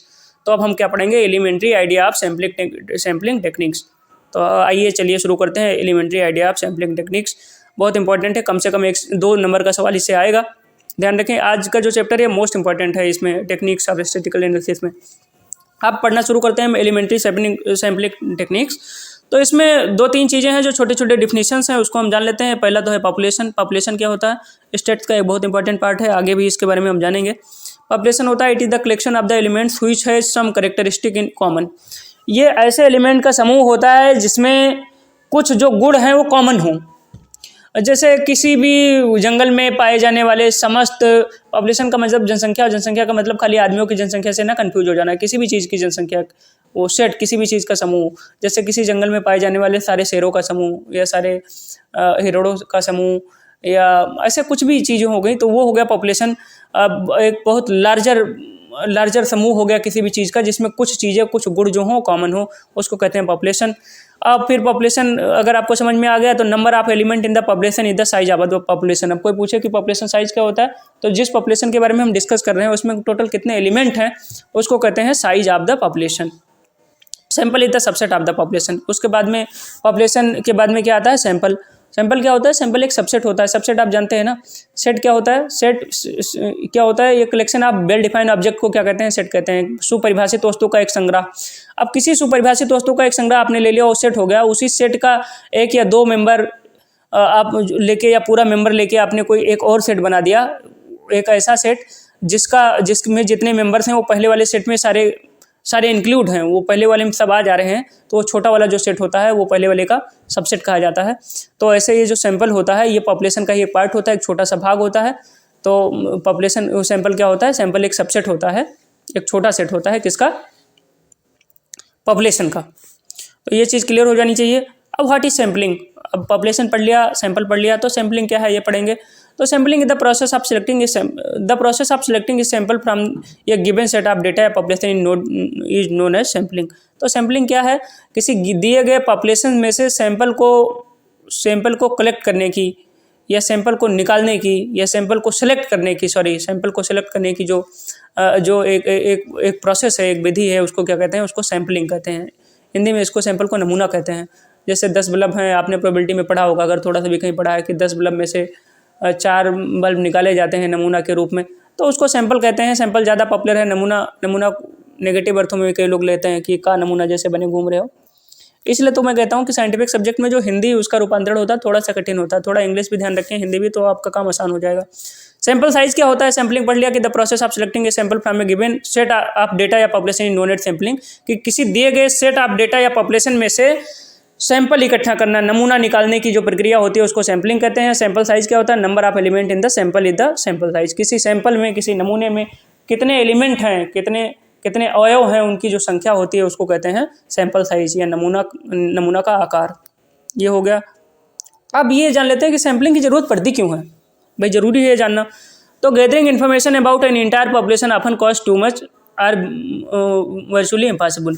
इसकी ज़रूरत इसलिए है कि कई बार क्या होता है कि अगर किसी पूरे चीज़ के बारे में, जैसे मान लीजिए कि पिछले लेक्चर में हमने एग्जांपल दिया था कि शादियों में पहले जब बड़े बड़े डेगों में चावल बनता था, तब अब चावल पका है नहीं पका है, उसमें पूरा एकदम हर एक इंडिविजुअल चावल हम लेके उसको दांतों के नीचे दबा के थोड़ी चेक करेंगे कि पका है नहीं पका। उसमें से सैंपल निकाल लेते हैं, 4-6 दाने जो हैं, जिसको जो भी कहें हो आप, उसको लेके दांतों के नीचे दबाते हैं। अगर वो पक गया, मान लेते हैं पूरा डेग का चावल पक गया है, तो इसीलिए सैंपल की ज़रूरत ये होती है कि कभी कभी जब पॉपुलेशन बहुत बड़ा होता है तो हर एक पॉपुलेशन में के हर एक इंडिविजुअल एलिमेंट के बारे में कोई कंक्लूजन निकाल पाना, या उसके बारे में पूरा एकदम डिटेल में इंफॉर्मेशन इकट्ठा कर पाना, कोई कंक्लूजन दे पाना बड़ा मुश्किल होता है। तो करते क्या है, उस पॉपुलेशन में से कुछ अवयव, कुछ उसका सबसेट निकाल लेते हैं, उसको स्टडी करते हैं, और उसके बाद में इन्फेरेंशियल बेसिस पे पूरे पॉपुलेशन के बारे में हम कंक्लूजन दे देते हैं कि अगर इसमें इतने लोगों का,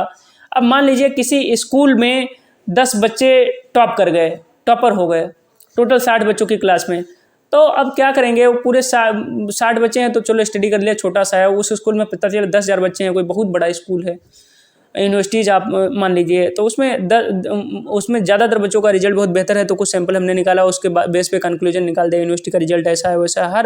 मतलब पॉपुलेशन अगर कहीं भी बहुत ज़्यादा बड़ा होना, तो हर एक इंडिविजुअल के बारे में स्टडी करना थोड़ा मुश्किल होता है। तो इसी के लिए हम थोड़ा छोटा सा सैंपल निकालते हैं, और उतने सैंपल में देखते हैं कि अगर इतना कमियां हैं तो पूरे पॉपुलेशन में उसी के आधार पर कितना कमियां उसी प्रोपोर्शन में होंगी, या कितना अच्छाइयाँ उस प्रोपोर्शन में होंगी, वो हम प्रोबेबिलिटी के बेसिस पे मतलब इन्फ्रेंस करते हैं, वो निकालते हैं, वो कहते हैं या वो कंक्लूजन निकालते हैं, देते हैं, प्रेडिक्शन करते हैं, प्रेडिक्ट करते हैं बेसिकली। ये होगा सबसे परफेक्ट इसका जो वर्ड है, प्रेडिक्ट करते हैं। So we use a sample of the population to obtain some conclusion. तो इसमें क्या लिखा है, सैम्पलिंग की जरूरत क्यों है? गैदरिंग इन्फॉर्मेशन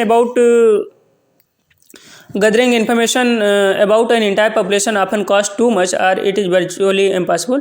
कि हर किसी पूरे पॉपुलेशन के बारे में इन्फॉर्मेशन इकट्ठा करना कई बार थोड़ा मुश्किल होता है, तो इसीलिए हम करते क्या हैं कि उस पॉपुलेशन का एक छोटा सा सैंपल ले लेते हैं और उसी के आधार पर हम कंक्लूजन निकाल देते हैं, उसी के आधार पर हम परिणामों की घोषणा कर देते हैं या परिणाम की भविष्यवाणी करते हैं।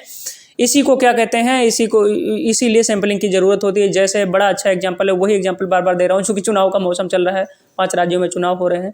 ये भी ध्यान रख लीजिए किन किन राज्यों में है, तो यूपी, उत्तराखंड, मणिपुर और पंजाब और गोवा, इन 5 राज्यों में चुनाव चल रहे हैं फरवरी-मार्च 2022 में।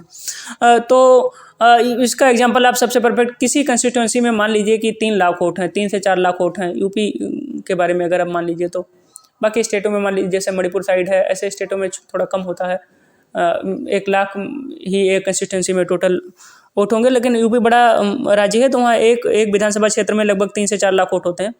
अब किसी न्यूज़ चैनल को ओपिनियन पोल अगर निकालना है तो सारे 4 लाख इंडिविजुअल से जाके थोड़ी पूछेगा, नहीं पूछेगा। तो करता क्या है, वो जाता है उस विधानसभा से 100 लोग या 200 लोगों से उनकी राय जान ली कि सरकार जो है प्रेजेंट टाइम में ये अच्छा कर रही है, नहीं कर रही है, या दूसरी सरकार जो अपोजिशन में है उसके बारे में आपकी क्या राय है, आप किसको वोट देंगे, किसको नहीं देंगे, उसका पूरा डिटेल उन्होंने इकट्ठा कर लिया 100 या 200 लोगों का, और उनका जो राय रहा ना, उसी के बेस पे उन्होंने कंक्लूजन निकाला और उसके बाद में प्रेडिक्ट कर दिया कि इस विधानसभा में ज़्यादातर लोगों का जो मति है ये इस गवर्नमेंट के पक्ष में है, और वहीं से वो हारा जीता अपने ओपिनियन पोल में दिखा दिए। हर इंडिविजुअल को तो जाके 4 लाख लोगों से पूछना मुश्किल है ना। 2019 का लोकसभा चुनाव लीजिए, उसमें इंडिया टुडे जो सबसे बड़ी देश का सबसे प्रतिष्ठित न्यूज़ चैनलों में से एक है, मैं सबसे प्रतिष्ठित तो कहने का मतलब सारे प्रतिष्ठित हैं, पर मान लीजिए काफ़ी जाना माना नाम है, इंडिया टुडे ने जो सर्वे किया था उसमें टोटल 10 से 12 लाख लोगों का सर्वे किया था इन्होंने पूरे लोकसभा चुनाव के लिए 2019 में। आप सोच लीजिए पूरे देश की जनसंख्या है 140 करोड़, उसमें से वोटर हैं 80 करोड़।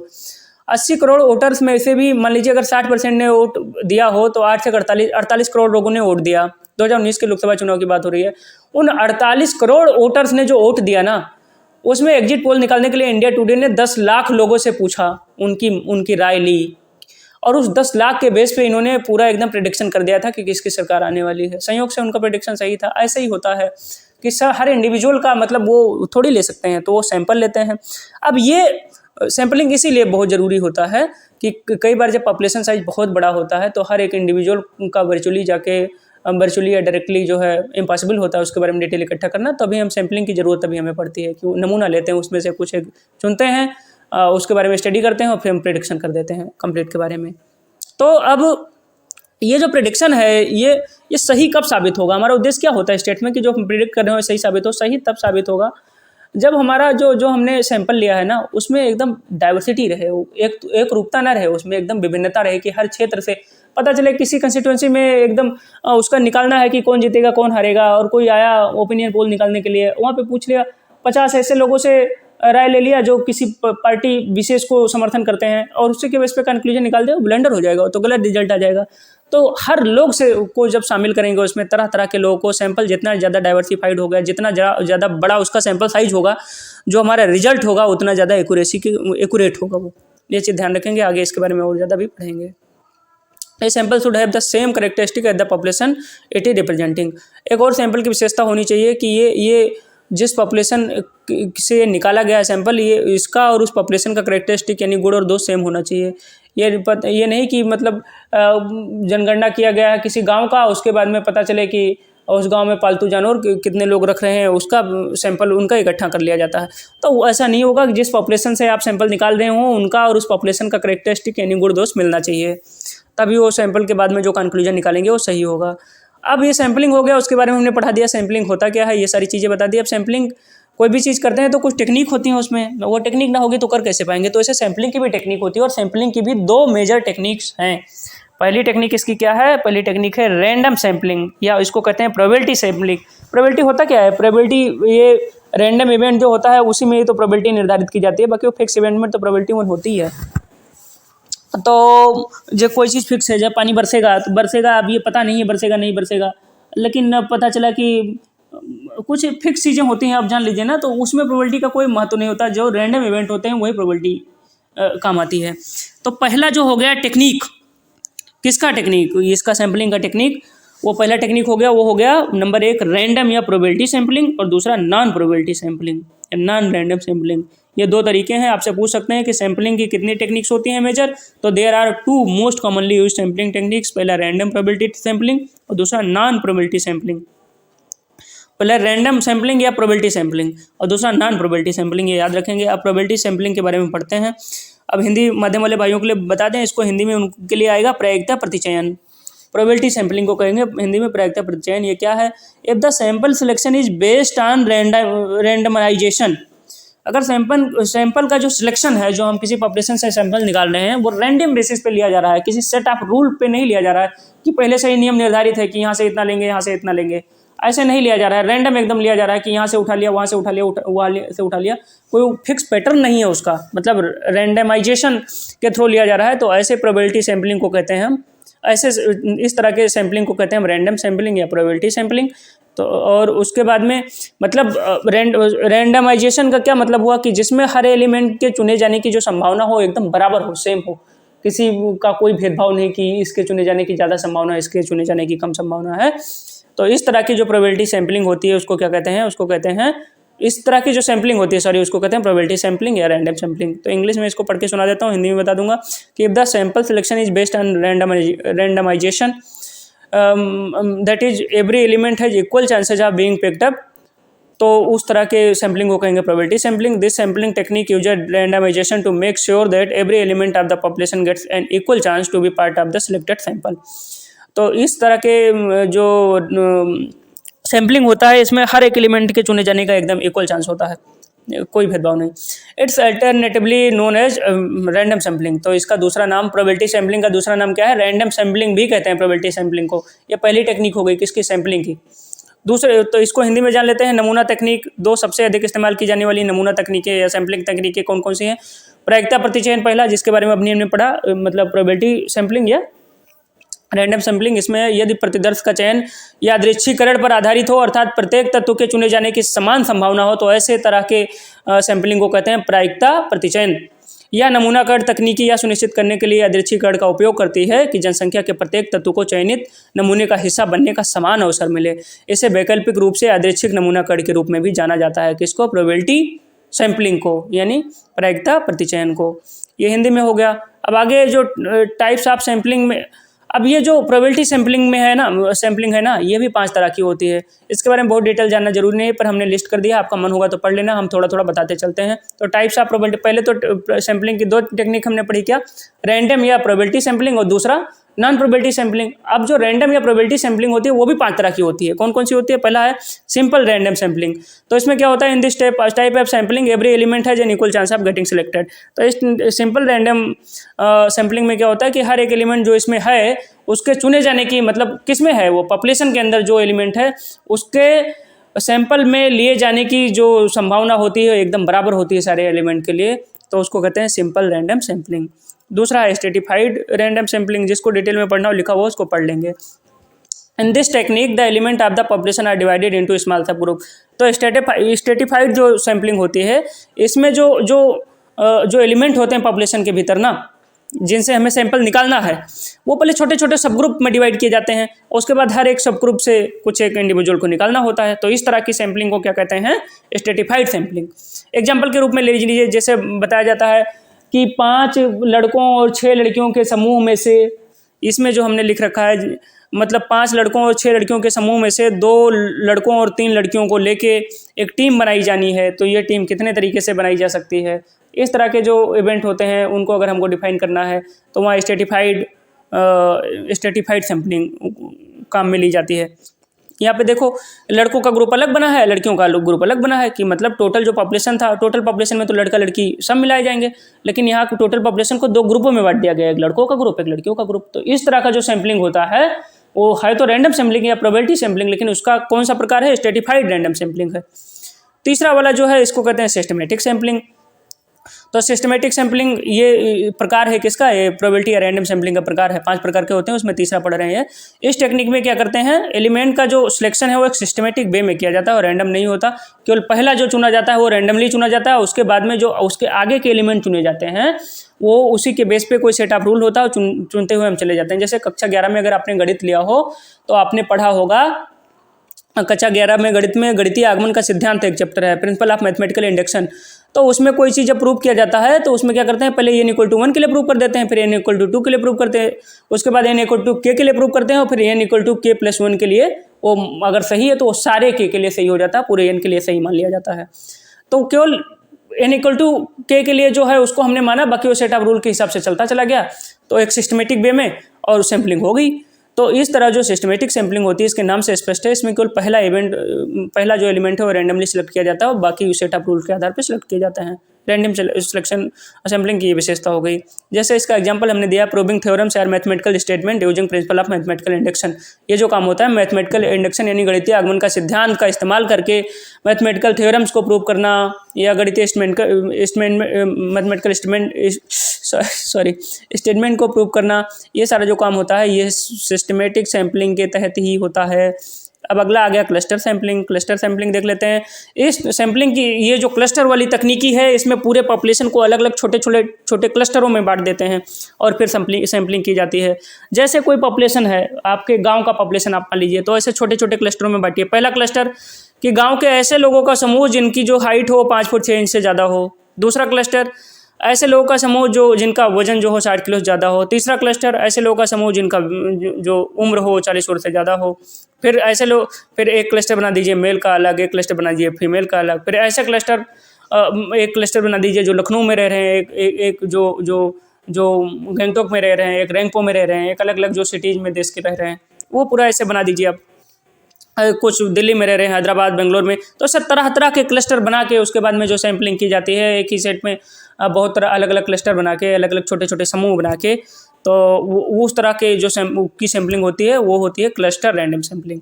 और अगला आ गया मल्टी स्टेज सैम्पलिंग या कन्वीनियंट सैम्पलिंग। तो इसमें जो ऊपर दिए गए हैं कौन से 4 दिए गए ना, सिंपल रैंडम सैम्पलिंग, दूसरा क्या स्ट्रेटिफाइड रैंडम सैम्पलिंग, तीसरा क्या सिस्टमेटिक रैंडम सैम्पलिंग और चौथा क्लस्टर सैम्पलिंग। तो ये चारों में से कोई भी 2 ले लीजिए, उन्हें मिला दीजिए तो फिर मल्टी स्टेज या कन्वीनियंट सैम्पलिंग के तहत ये चीज़ आ जाती है। तो ये 5 हमने पढ़ लिया भैया, ये रैंडम सैम्पलिंग के तरह आ गए। अब ये जो इंग्लिश में हमने जितनी चीज़ें पढ़ी थी, हिंदी वाले भाइयों को ये चीज़ हेल्प कर देगी, मतलब कि उसे हिंदी में पूरा का पूरा हमने दिया है, इसको आप हिंदी में पढ़ लीजिए और आराम से समझ लीजिए एकदम मस्त। इसमें जो है पहला जो हमने सिंपल रैंडम सैम्पलिंग समझाया था उसका एक एग्जांपल आपको बताना भूल गए थे, तो हम फिर से चल के यहाँ बता देते हैं। सिंपल रैंडम सैम्पलिंग में ऐसा वो होता है कि हर एक इंडिविजुअल जो पॉपुलेशन के अंदर है उसके चुने जाने की संभावना बिल्कुल बराबर है, कहीं कोई दिक्कत नहीं है। जैसे एग्जाम्पल के रूप में ले लीजिए कि 20 बल्बों के समूह में से 5 बल्ब अगर हमें चुनना है तो हर एक बल्ब के चुने जाने की संभावना एकदम बराबर है, कोई ना कम ना कोई ज़्यादा। कोई भी रैंडम आप एक उठा लीजिए, तो हर एक 20 बल्बों में से 5 बल्ब अगर चुना जाना है हमें मान लीजिए, तो हर एक बल्ब के चुने जाने की संभावना 1/20 एकदम बराबर है, उसमें कोई दिक्कत नहीं। 1/20 ये प्रोबेबिलिटी और ये सारा बेसिक आपको समझना है, तो आगे प्रोबेबिलिटी क्लास में जब आपको लेंगे तो उसमें समझाएंगे कि ये क्या होता है, कैसे इसको काउंट करते हैं, कैसे निकालते हैं। तो एलिमेंट्री प्रोबेबिलिटी थ्योरी जो पढ़ाएंगे उसमें परम्यूटेशन कॉम्बिनेशन भी रहेगा, फिर एलिमेंट्री सेट थ्योरी रहेगा, आपके सिलेबस का पार्ट है, सब पढ़ाएंगे आगे चल के, परेशान बिल्कुल मत होइएगा, कुछ छोड़ेंगे नहीं। 12 लेक्चर आपको कहा था ना, 12 यूनिट है पूरे टेक्निक ऑफ स्टैटिस्टिकल एनालिसिस में, 14 लेक्चर हो जाएगा, 15 लेक्चर हो जाएगा, पर छूटेगा कुछ नहीं। 30 के 30 नंबर आप लेके आओगे अगर ये सीरियसली देखते हो लेक्चर। तो वही चीज़ हमने हिंदी में लिख दिया है किसका, उसके सारे प्रकारों का इसमें जिक्र इसमें कर दिया है। जो टेक्निक वो क्या सैम्पलिंग की जो 2 मेजर टेक्निक थी कौन सी, एक प्रोबेबिलिटी सैम्पलिंग या रैंडम सैम्पलिंग, दूसरा नॉन प्रोबेबिलिटी सैम्पलिंग। तो प्रोबेबिलिटी सैम्पलिंग भी 5 तरह की थी, वो 5 तरह जो हमने पूरा डिटेल में बताया है वो 5 तरह को ये हिंदी में हमने पूरा लिख दिया है। इसके स्क्रीनशॉट ले लीजिए, हिंदी वाले भाई समझा, हिंदी में हमने पहले ही दिया है और उसको पढ़ डालिए, आपको ये काम आएगा और हिंदी में भी आपकी हेल्प हो जाएगी। अब आगे दूसरा वाला जो है टेक्निक सैम्पलिंग की जो दूसरी टेक्निक हमने देखी थी वहाँ पर, वो दूसरी है नॉन प्रोबेबिलिटी सैम्पलिंग। पहला प्रोबेबिलिटी सैम्पलिंग देख लिया था, दूसरा है नॉन प्रोबेबिलिटी सैम्पलिंग। इसमें है this technique of sampling follow some predetermined या predefined set of rules and does not rely on randomization. जैसा नाम से स्पष्ट है कि इसमें प्रोबेबिलिटी का इस्तेमाल नहीं होता, तो नॉन रैंडम सैम्पलिंग होती है। पहले ही सेट ऑफ रूल होता है कि इस तरह से हमें सैंपल लेना है कि कोई पॉपुलेशन है तो वहाँ से फला को ऐसे उठा लेना है, उसका पहले ही नियम बना हुआ है, रैंडम नहीं उठाना है। मतलब ये नहीं कि यादृच्छिक नहीं उठाना है, फला को उठा लेना है, और पहले रूल बना हुआ है कि वहाँ से वो उठाएंगे, वहाँ से वो उठाएंगे। पता चले कि एक वहाँ से सरदार जी को उठाना है, एक भाई जी को उठाना है, एक मुस्लिम भाई को उठाना है, एक हिंदू भाई को उठाना है किसी पॉपुलेशन में, पहले ये रूल उसका बना हुआ है। या किसी स्कूल में मान लीजिए कि किसी कॉम्पिटिटिव एग्जाम के लिए किसी स्कूल वाले को अपने टॉप क्लास के बच्चों को किसी बड़े ओलंपियाड में या कहीं भेजना है, तो उन्होंने अपना सेट ऑफ रूल बनाया कि ऐसे बच्चे जो 80% से ज़्यादा मार्क्स लेके आए हैं उन्हें उठाना है। उसमें तो रैंडमाइजेशन जो है नहीं, यादृच्छिकरण नहीं हुआ वहाँ पे, पहले ही सेट रूल है कि 80% से ज़्यादा जो बच्चे हैं उन्हीं को ही लेके जाना है, तो पहले ही सेट ऑफ रूल्स है।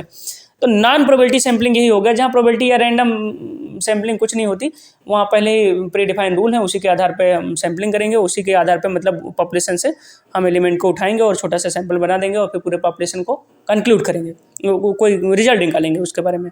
ड्रॉबैक इसका क्या होता है कि नॉन प्रोबेबिलिटी सैम्पलिंग जो होती है इसमें कुछ ड्रॉबैक्स होती हैं, इसकी कुछ कमियां हैं। Outcome of the non probability sampling might be biased and can be difficult for all the elements of the population to be part of the sample equally. देखो इसका फिर इलेक्शन वाला एग्जाम्पल मैं आपको बताता हूँ कि नॉन प्रोबेबिलिटी सैम्पलिंग जो है, मतलब जिसमें रैंडमाइजेशन वाले जो रूल का इस्तेमाल नहीं किया गया है ना, यादृच्छिकरण का पालन नहीं किया गया, उसमें दिक्कत क्या हो सकती है कि मान लो ओपिनियन पोल निकालना है किसी विधानसभा में कि कौन जीतेगा कौन हारेगा।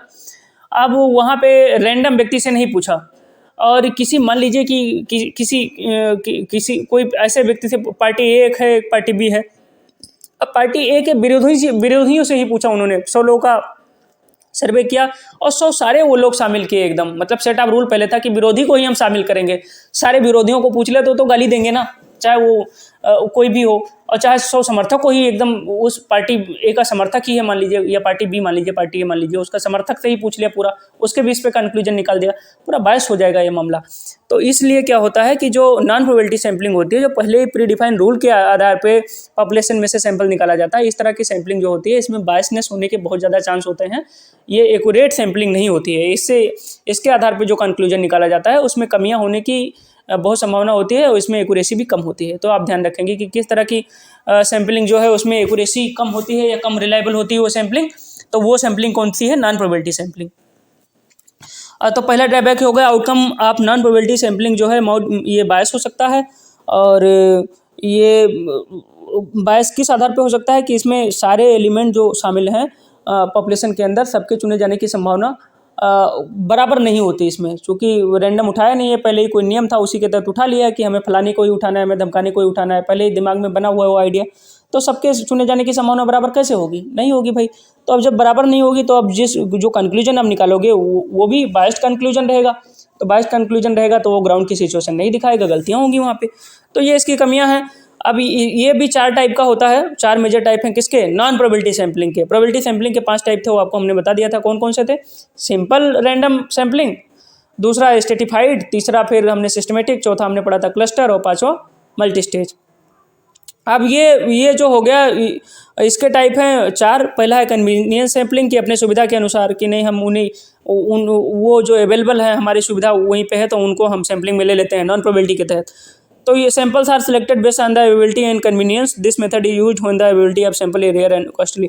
अगर सैंपल को इकट्ठा करना बड़ा रेयर और कॉस्टली हो तो जो हमारे पास उल्टा सीधा छोटा मोटा टूटा फूटा डेटा है उसी को उठा लेते हैं सुविधा के आधार पे, तो नॉन प्रोबेबिलिटी सैंपलिंग के कन्वीनियंस सैंपलिंग के तहत वो चीज़ आ जाती है कि अपनी सुविधा थी, जितना डेटा हमें मिला उठा लिया, उसी के आधार पर कंक्लूजन बना लिया, अब बहुत ज़्यादा ऑब्लिगेशन नहीं है, ना इतना समय इतना पैसा कि जाके वहाँ इकट्ठा करें।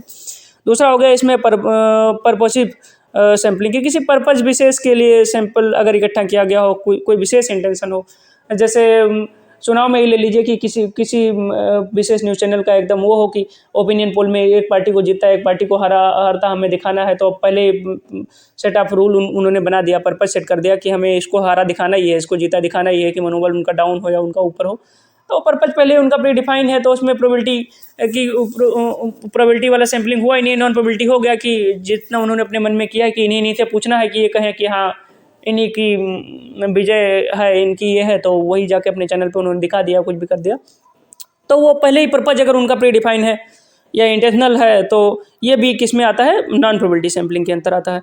तीसरा कोटा सैम्पलिंग होता है, ये प्री डिफाइंड स्टैंडर्ड पे ये कोटा सैम्पलिंग भी आधारित होता है, और फिर उसके बाद में रेफरल या स्नोबॉल सैम्पलिंग होता है। ये ऐसा सैम्पलिंग का तरीका है जिसमें क्या होता है कि उस सिचुएशन में इस्तेमाल किया जाता है कि जो कम्प्लीटली अननोन है, जिसके बारे में कुछ पता ही नहीं है, उस डेटा के बारे में, पूरे पॉपुलेशन के बारे में ही नहीं पता कि वो कितने लोग हैं, तो वो आइडिया के आधार पे या एकदम रफ नॉलेज के आधार पे या कम नॉलेज के आधार पे ये जो सैम्पलिंग होती है कि पॉपुलेशन की वजह से पता चला कि किसी सोसाइटी में कितने लोग एड्स से पीड़ित हैं, कौन बताता है? कोई बताना ही नहीं चाहता ना ये सब चीज़ें।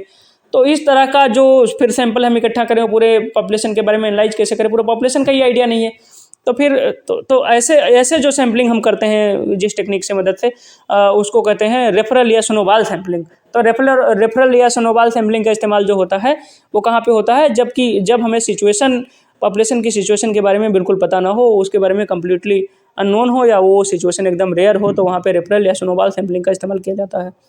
प्रिकॉशन, किन किन प्रिकॉशन का ध्यान रखना चाहिए भैया सैम्पलिंग के अंदर? तो वो चीज़ें हम कुछ यहाँ आपको बता देते हैं, ये ध्यान रहे। ये सवाल पूछा जा सकता है एग्जाम के अंदर कि sampling of data should be done very carefully. Sampling जो है डेटा का बहुत केयरफुली करना चाहिए। पता चला कि आपने प्री डिफाइंड रूल के आधार पर ही सैम्पलिंग कर डाला है तो आप पॉपुलेशन के बारे में एकदम करेक्ट कंक्लूजन न निकाल पाएंगे। तो इसलिए इसका बड़ा ध्यान रखना है कि सैम्पलिंग एकदम करेक्ट किया जाए और पॉपुलेशन में जितने अगर हम एक्यूरेसी के हमारा जो प्रेडिक्शन हो सैम्पलिंग के आधार पे पूरे पॉपुलेशन के बारे में जो प्रेडिक्शन करने जा रहे हैं वो ज़्यादा एक्यूरेट तब रहेगा जब हमारा सैम्पल साइज बहुत बड़ा हो। सैम्पल साइज जितना ज़्यादा बड़ा होगा उतना ही ज़्यादा फिर हमारा जो रिजल्ट होगा पूरे पॉपुलेशन के बारे में जो हमारा प्रेडिक्शन होगा वो उसके एक्यूरेट होने की उतनी संभावना है। ऐसा सवाल भी आ सकता है कि for the correct prediction of any situation or about any population the sample size should be, तो दे कि sample size should be larger or lesser, ऐसे ऑप्शन दे दे। तो सैम्पल साइज जितना ध्यान रखेंगे, सैम्पल साइज जितना ज़्यादा बड़ा होगा उतना ही ज़्यादा एक्यूरेट होगा, ये ध्यान रखेंगे। आगे देख लेते हैं, जैसे इलेक्शन सर्वे में bias sample selection can lead to completely false result. ये हमने दिया है कि अगर collecting data carelessly can have devastating result, कि अगर हम किसी पॉपुलेशन के बारे में एकदम करेक्ट डेटा नहीं इकट्ठा किए हैं तो उसे एकदम भ्रामक और विनाशकारी रिजल्ट एकदम मिल सकता है। जैसे इलेक्शन सर्वे ही किया जा रहा है तो वहाँ पर अगर हम बायस सैंपल इकट्ठा करते हैं कि पूरे विधानसभा में मान लीजिए 4 लाख लोग हैं, हमने 200 लोगों का सर्वे किया और 200 ऐसे लोगों का सर्वे किया जो किसी पार्टी विशेष के समर्थक हैं, उसके बेस पे हम एकदम कंक्लूजन निकाल के दे दिए तो जिस पार्टी की सरकार बनाते हुए हमने बता दी वो एकदम ओवर कॉन्फिडेंट हो गई और जिसको हारते हुए देख दिया उसका मनोबल टूट गया। लेकिन जिसने इसको किया इस सर्वे को उसका पर्पज गड़बड़ ही था कि उसने जो है क्या बायस सैंपल कलेक्शन किया कि किसी को मतलब उसमें अनबायसनेस का कोई रोल ही नहीं रहा, तो एकदम वो डिवास्टेटिंग रिजल्ट देगा। वो बिल्कुल एक्यूरेसी के एकदम कोई करीब ही नहीं रहेगा। उससे उसकी विश्वसनीयता, वो चाहे चैनल हो, चाहे कोई एनजीओ हो, चाहे वो इंडिविजुअल हो, उसकी विश्वसनीयता घट जाएगी एकदम। तो इस चीज़ का ध्यान रखना होता है कि सैम्पलिंग अगर हम कर रहे हैं, सैंपल इकट्ठा कर रहे हैं तो सैंपल जो हो उसका साइज बड़ा होना चाहिए एक्यूरेट रिजल्ट के लिए। और दूसरा बात है वो डाइवर्सिफाइड होना चाहिए, एकदम विविध होना चाहिए कि हर तरह के लोगों से उसमें पूछा गया हो, हर तरह के लोगों से, युवा, जवान, किसान, उसके बाद में वृद्धजन, सबसे राय ली गई हो। तो उस आधार पे जब कंक्लूजन बनाएंगे तो वो थोड़ा एक्यूरेसी के ज़्यादा करीब रहेगा। चलिए, sampling with and without replacement, ये भी एक बड़ा इंपॉर्टेंट टॉपिक है, इसको सीख लीजिए, आगे काम आएगा। कि सैम्पलिंग दो तरह से, इस तरह से भी हो सकती है। पहले तो हमने टेक्निक पढ़ी, अब टेक्निक पढ़ने के बाद में भी अगला आता है कि सैम्पलिंग किस तरह से हो सकती है। तो 2 तरीके इसके हैं। एक तो ऐसा कि जब हम सैंपल निकाल रहे हैं किसी पॉपुलेशन से, तो एक जो एलिमेंट हमने निकाल लिया है और उसके बारे में पूरा अध्ययन कर लिया, फिर से उसको हम पॉपुलेशन में डाल दें, या एक तरीका तो ये हो गया और एक तरीका ये हो गया कि नहीं, वो जो जिस इंडिविजुअल को हमने पहले निकाल लिया उसको हम उसमें सैंपल में फिर से, वो पॉपुलेशन में फिर से नहीं डालेंगे। तो ये 2 अलग अलग तरीके होते हैं, सैम्पलिंग विद रिप्लेसमेंट और एक सैम्पलिंग विदाउट रिप्लेसमेंट। तो मतलब जिस एक एलिमेंट को हमने निकाल लिया पॉपुलेशन से अपने सैंपल में डालने के लिए, दोबारा वो चुने जाने की संभावना अगर 0 है तो इसका मतलब वो विदाउट रिप्लेसमेंट किया गया है कि रिप्लेसमेंट हो ही नहीं रहा है। डेटा का एक पॉइंट निकाला तो वो निकाल ही लिया, फिर से उसमें नहीं डालना है डेटा सेट में। और अगर ऐसा है फिर से उस डेटा सेट में डाल दिया तो उसके हो सकता है वो दोबारा भी निकल के आ जाए। तो अगर डेटा का सेट जो है बहुत ज़्यादा बड़ा है, पॉपुलेशन जो है बहुत बड़ा है, बहुत लार्जर है, तब तो अगर हम विद रिप्लेसमेंट करें या विदाउट रिप्लेसमेंट करें, सैम्पलिंग कोई फ़र्क नहीं पड़ता। चूँकि डेटा बहुत बड़ा है, मान लीजिए 10 लाख डेटा पॉइंट है। अब हमने कोई एक डेटा इंडिविजुअल पॉइंट निकाला अपने सैंपल में डालने के लिए और फिर से उसको फिर से डाल दिया उसी सेट के अंदर। तो चूँकि 10 लाख पॉइंट है तो उसी पुराना वाला पॉइंट जिसको हमने निकाला था फिर से दोबारा उसे चुनने जाने की संभावना 1/10 लाख हो जाएगी, मतलब नगण्य के बराबर हो जाएगी। तो अगर डेटा, तो ये जान लीजिए, ये सवाल पूछा जाएगा एग्जाम में कि तो इसे ध्यान रखेंगे कि अगर डेटा का सेट जो है वो बहुत बड़ा हो, मतलब बहुत लार्जर हो, पॉपुलेशन की साइज बहुत लार्जर हो जिससे हमें सैंपल निकालना है, तो सैंपल को चाहे तो सैम्पलिंग चाहे हम विद रिप्लेसमेंट करें चाहे विदाउट रिप्लेसमेंट करें, कोई फ़र्क नहीं पड़ता। परंतु अगर डेटा का सेट छोटा है तो विद रिप्लेसमेंट सैम्पलिंग और विदाउट रिप्लेस सैम्पलिंग में इश्यू उत्पन्न हो जाता है, दिक्कतें आती हैं। वो क्या आती हैं इसमें हम आगे पढ़ेंगे। देख लेते हैं इसमें जो हमने लिखा है वो भी पढ़ के आपको सुना देते हैं कि sampling with and without replacement में क्या होता है कि true random sampling is done with replacement. जो सच्चा रैंडम सैम्पलिंग है वो डन रिप्लेसमेंट किया जाता है कि जो एक बार चूज किया गया है वो दोबारा उसके आने की संभावना हो, उसमें कोई तकलीफ ना हो। चूँकि अगर हमने एक एलिमेंट लिया उसको हटा दिया कि दोबारा वो नहीं आ सकता, तो एक सेट ऑफ रूल बना दिया कि जो लेते गए उसको हटाते गए। पर रैंडम में कोई सेट ऑफ रूल नहीं होता ना, कि जो चुना गया है वो भी फिर से चुना जा सकता है, उसमें कोई उसको निकालने वाला काम नहीं है। तो ट्रू रैंडम सैम्पलिंग अगर करना है तो विद रिप्लेसमेंट होता है वो। लेकिन प्रैक्टिकल नेचर जो है, मतलब प्रैक्टिकली जो टिपिकली किया जाता है वो विदाउट रिप्लेसमेंट ही किया जाता है।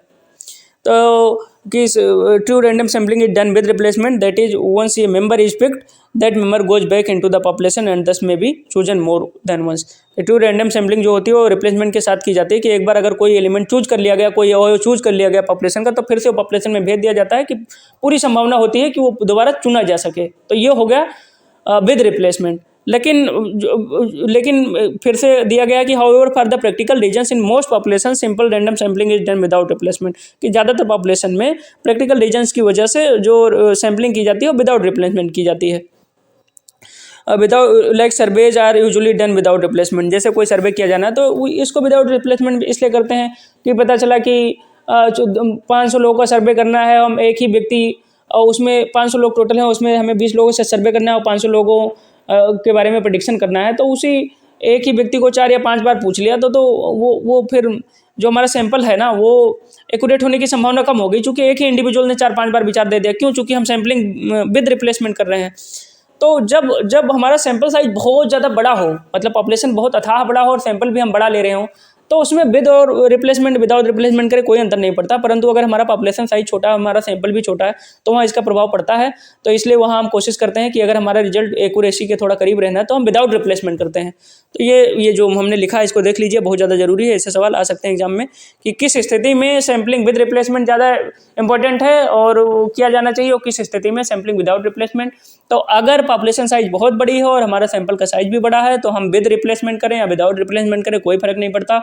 परंतु अगर पॉपुलेशन साइज छोटा है और हमें उसमें से छोटा सा सैंपल साइज अपना निकालना है तो हम क्या करेंगे? विदाउट रिप्लेसमेंट करेंगे कि जो एक डेटा पॉइंट एक अवयव एक बार निकाल लिया फिर से हम उसको पॉपुलेशन में नहीं डालेंगे, मतलब उसके दोबारा से चुने जाने की संभावना सैंपल में नगण्य हो जाती है, नहीं होती है विदाउट रिप्लेसमेंट के अंदर। तो इस चीज़ का ध्यान रखना है। अब आगे, if the population size is large then sampling without replacement is not an issue. अगर पॉपुलेशन साइज बहुत बड़ा है तो ये कोई इश्यू ही नहीं हुआ कि विद रिप्लेसमेंट करें या विदाउट रिप्लेसमेंट करें। लेकिन because the chance of the picking the same individual more than once with replacement is very low in the case of the population size very large. जैसे हमने समझाया था ना आपको कि जैसे 10 लाख टोटल पॉपुलेशन है और 10 लाख पॉपुलेशन में से हमें 500 लोगों का सैंपल इकट्ठा करना है, तो उसमें एक इंडिविजुअल के चुने जाने की संभावना 1/10 लाख है। तो उसे विद रिप्लेसमेंट करें विदाउट रिप्लेसमेंट करें कोई ज़्यादा अंतर नहीं पड़ता। परंतु अगर हमारे पास टोटल 5 कोई अंतर नहीं पड़ता। अब आगे परंतु वाला आगे पढ़ते हैं कि यदि जनसंख्या के आकार बड़ा है और प्रतिस्थापन के साथ और उसके बिना नमूना लेना कोई मुद्दा नहीं है। तो अगर जनसंख्या का आकार बहुत बड़ा है तो प्रतिस्थापन के साथ या बिना साथ लेना कोई मुद्दा नहीं है, चूँकि कोई असर ही नहीं पड़ता वहाँ पे, क्योंकि बहुत बड़ा है पॉपुलेशन साइज। परंतु sampling without replacement instead of sampling with replacement become a mathematical issue only when the population size is small. लेकिन सैम्पलिंग विदाउट रिप्लेसमेंट और सैम्पलिंग विद रिप्लेसमेंट के कंपैरिजन में एक इशू बन जाता है कब? जब पॉपुलेशन साइज छोटा सा हो।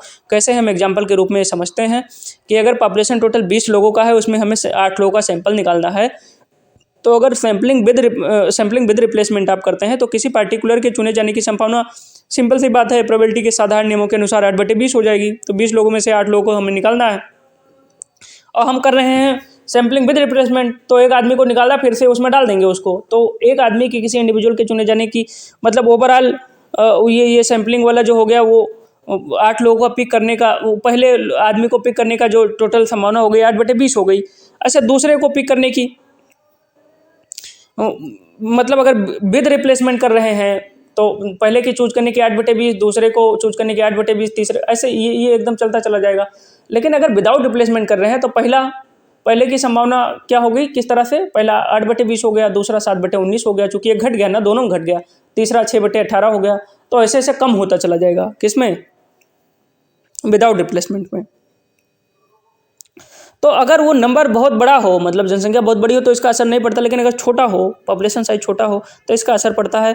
इसके यहाँ पे हमने यहाँ क्लियर किया है, आप देख लीजिए कि 8/20 का वैल्यू हो गया 0.4 और 7/19 का वैल्यू हो गया, जो सेकंड पर्सन हम चूज कर रहे हैं, 0.3684। तो यहाँ तो आप में दोनों में अंतर कहेंगे बहुत कम अंतर है, 0.04 का अंतर है, लेकिन प्रोबेबिलिटी स्कोर जो होता है उसकी वैल्यू होती है 0 से 1 के बीच में ही, और इन दोनों को इंक्लूड करते हुए। तो 0 से 1 के बीच में अगर टोटल वैल्यू मतलब प्रोबेबिलिटी की वैल्यू का रेंज क्या होता है, 0 से 1, चाहे 0 होगी, चाहे 1 होगी, चाहे इसके बीच की कोई वैल्यू होगी, और उसमें अगर 0.04 का अंतर हो रहा है तो एक बड़ा अंतर है। अब 100-1 लाख में 0.04 का मायने कुछ नहीं हुआ, पर 0 से 1 के बीच में अंतर काफ़ी मायने रखता है।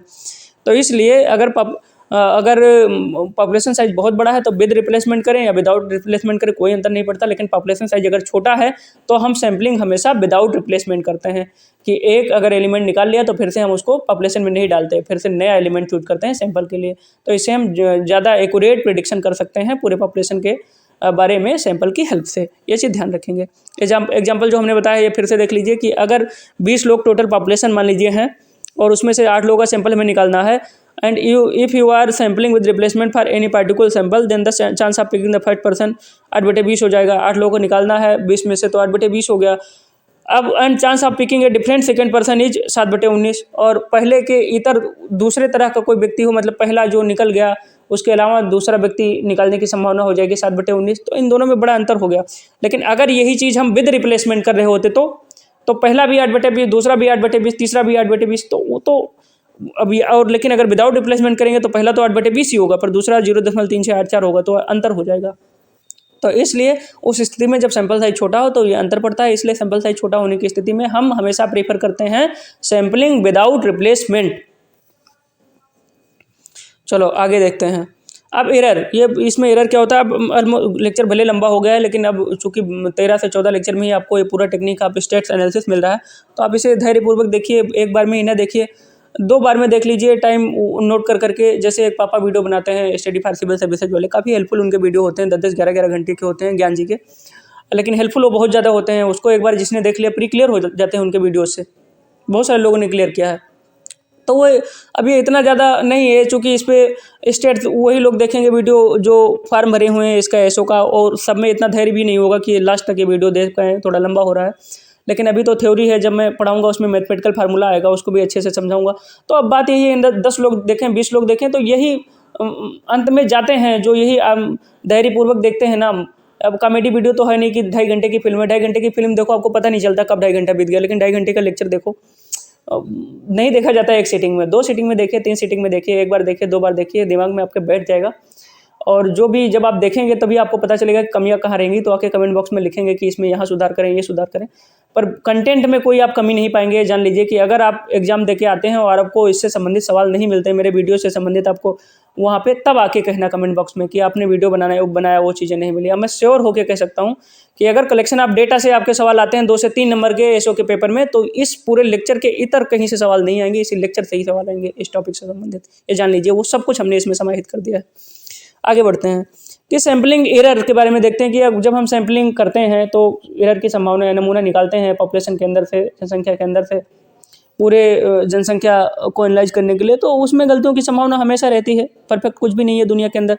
तो एरर किस तरह की हो सकती है उसके बारे में जान लेते हैं। तो there are 2 types of error associated with sampling. पहला सैम्पलिंग एरर। 2 तरह के एरर होते हैं सैम्पलिंग से एसोसिएटेड या सैम्पलिंग से जुड़े हुए। पहला हो गया sampling error. This occurs due to actual process of sampling. Sampling error क्या होता है कि एक्चुअल प्रोसेस, जिस तरह से हम सैम्पलिंग कर रहे हैं उसकी वजह से सैम्पलिंग एरर अकर करता है। और जैसे error cause due to small sample size, जैसे अगर हमने स्मॉल सैंपल ले लिया और उसके बेस पे पूरे पॉपुलेशन का कंक्लूजन निकाल रहे हैं, तो वो सैम्पलिंग की कमी हमारी हो गई ना। स्मॉल सैंपल लिया इसीलिए कंक्लूजन निकाले, हमारा गलत साबित हो जाएगा। तो ये स्मॉल सैंपल लेने से जो कमी आएगी उसको कहेंगे हम सैम्पलिंग एरर। और दूसरा जो होता है वो नॉन सैम्पलिंग एरर होता है। नॉन सैम्पलिंग एरर में क्या आएगा, factor not related to the sampling process cause non sampling error. वो फैक्टर जो सैम्पलिंग प्रोसेस से जुड़े नहीं होते उनकी वजह से नॉन सैम्पलिंग एरर होता है। कैसे है, डिफेक्टिव काउंटिंग डिवाइस काज नॉन सैम्पलिंग एरर। जैसे आपने सैंपल लिया है, अब छोटे 2-4 लोगों का सैंपल लेना हो तो अलग बात है। जैसे आप सांख्यिकी अधिकारी बनेंगे और फसल बीमा, मान लीजिए कि ओले से फसल का नुकसान हुआ, ओला पड़ा और सरसों की फसल बेकार हो गई किसी क्षेत्र में, तो आप एक एक खेत में गिनने नहीं जाते। अब आपके पास पहले आंकड़ा होता है कि कितने क्षेत्र में सरसों की फसल बोई गई है, उस क्षेत्र में कहाँ कहाँ ओला गिरा है, उसी आधार पर आप सैंपल ले लेते हैं और फिर पूरा एकदम कंक्लूजन निकाल के एकदम भेज देते हैं ये सारी चीज़ें कि इतने क्षेत्र में फसलें बेकार हुई है, ये यहाँ ये राहत दिया जाए, ये सारी चीज़ें। तो अब अगर आपके पास काउंटिंग का कोई यंत्र है वो गड़बड़ है, तो उस वजह से अगर कोई एरर हो गया है तो फिर क्या होगा, वो नॉन सैम्पलिंग एरर के तहत आएगा, क्योंकि वो सैम्पलिंग के प्रोसेस की वजह से एरर नहीं हुआ है। आपने जो प्रोसेस यूज किया सैंपल निकालने मतलब सैंपल सेलेक्ट करने का वहाँ से पॉपुलेशन से, उसमें एरर नहीं है, वो डिवाइस की वजह से हो गया। लेकिन अगर सैंपल का जो प्रोसेस है, जिस टेक्निक से आप सैंपलिंग कर रहे हैं, उसमें कोई तकलीफ हो, उसमें कोई गड़बड़ी हो, तो उसको कहते हैं सैंपलिंग एरर। अब आगे आ जाते हैं, जैसे सिग्मा रूल, आजकल सिग्मा रूल का बड़ा वो आ रहा है, सिग्मा रूल 1, सिग्मा रूल 2, ये तो ऐसे सिग्मा रूल में बता दे रहा हूँ इसका सैम्पलिंग का, कि larger the sample smaller the sampling error, कि जितना बड़ा सैंपल आप लेंगे उतना ही कम सैम्पलिंग एरर होगा, ये ध्यान रखेंगे। ऐसा सवाल आ सकता है कि for minimizing the sampling error which is the appropriate option. तो पहला लार्जर सैंपल साइज, दूसरा लेस सैंपल साइज, तीसरा इक्वल सैंपल साइज, चौथा नन ऑफ दीज। तो इसमें ध्यान रखेंगे कि अगर सैंपल साइज को छोटा करना है, सैंपल एरर को कम करना है, तो सैंपल साइज को बढ़ाना पड़ेगा, ये ध्यान रखना है। सिग्मा रूल है क्या इसका, कि larger the sample smaller the sampling error. अब सैम्पलिंग बायस के पास हम पहुंच जाते हैं। सैम्पलिंग बायस में क्या आता है भैया, जैसे बायस तो हमने पढ़ाई है कि सैम्पलिंग में बायस कैसे हो सकता है, कि इन स्टैटिस्टिक्स ये sampling bias is created when a sample is collected from a population and some members of the population are not as likely to be chosen as others. Sampling bias तब create होता है, इसकी स्थिति तब उत्पन्न होती है जब किसी पॉपुलेशन से सैंपल क्रिएट किया जाता है और उसमें से कुछ एलिमेंट ऐसे होते हैं जिन्हें विशेष वरीयता दी जाती है।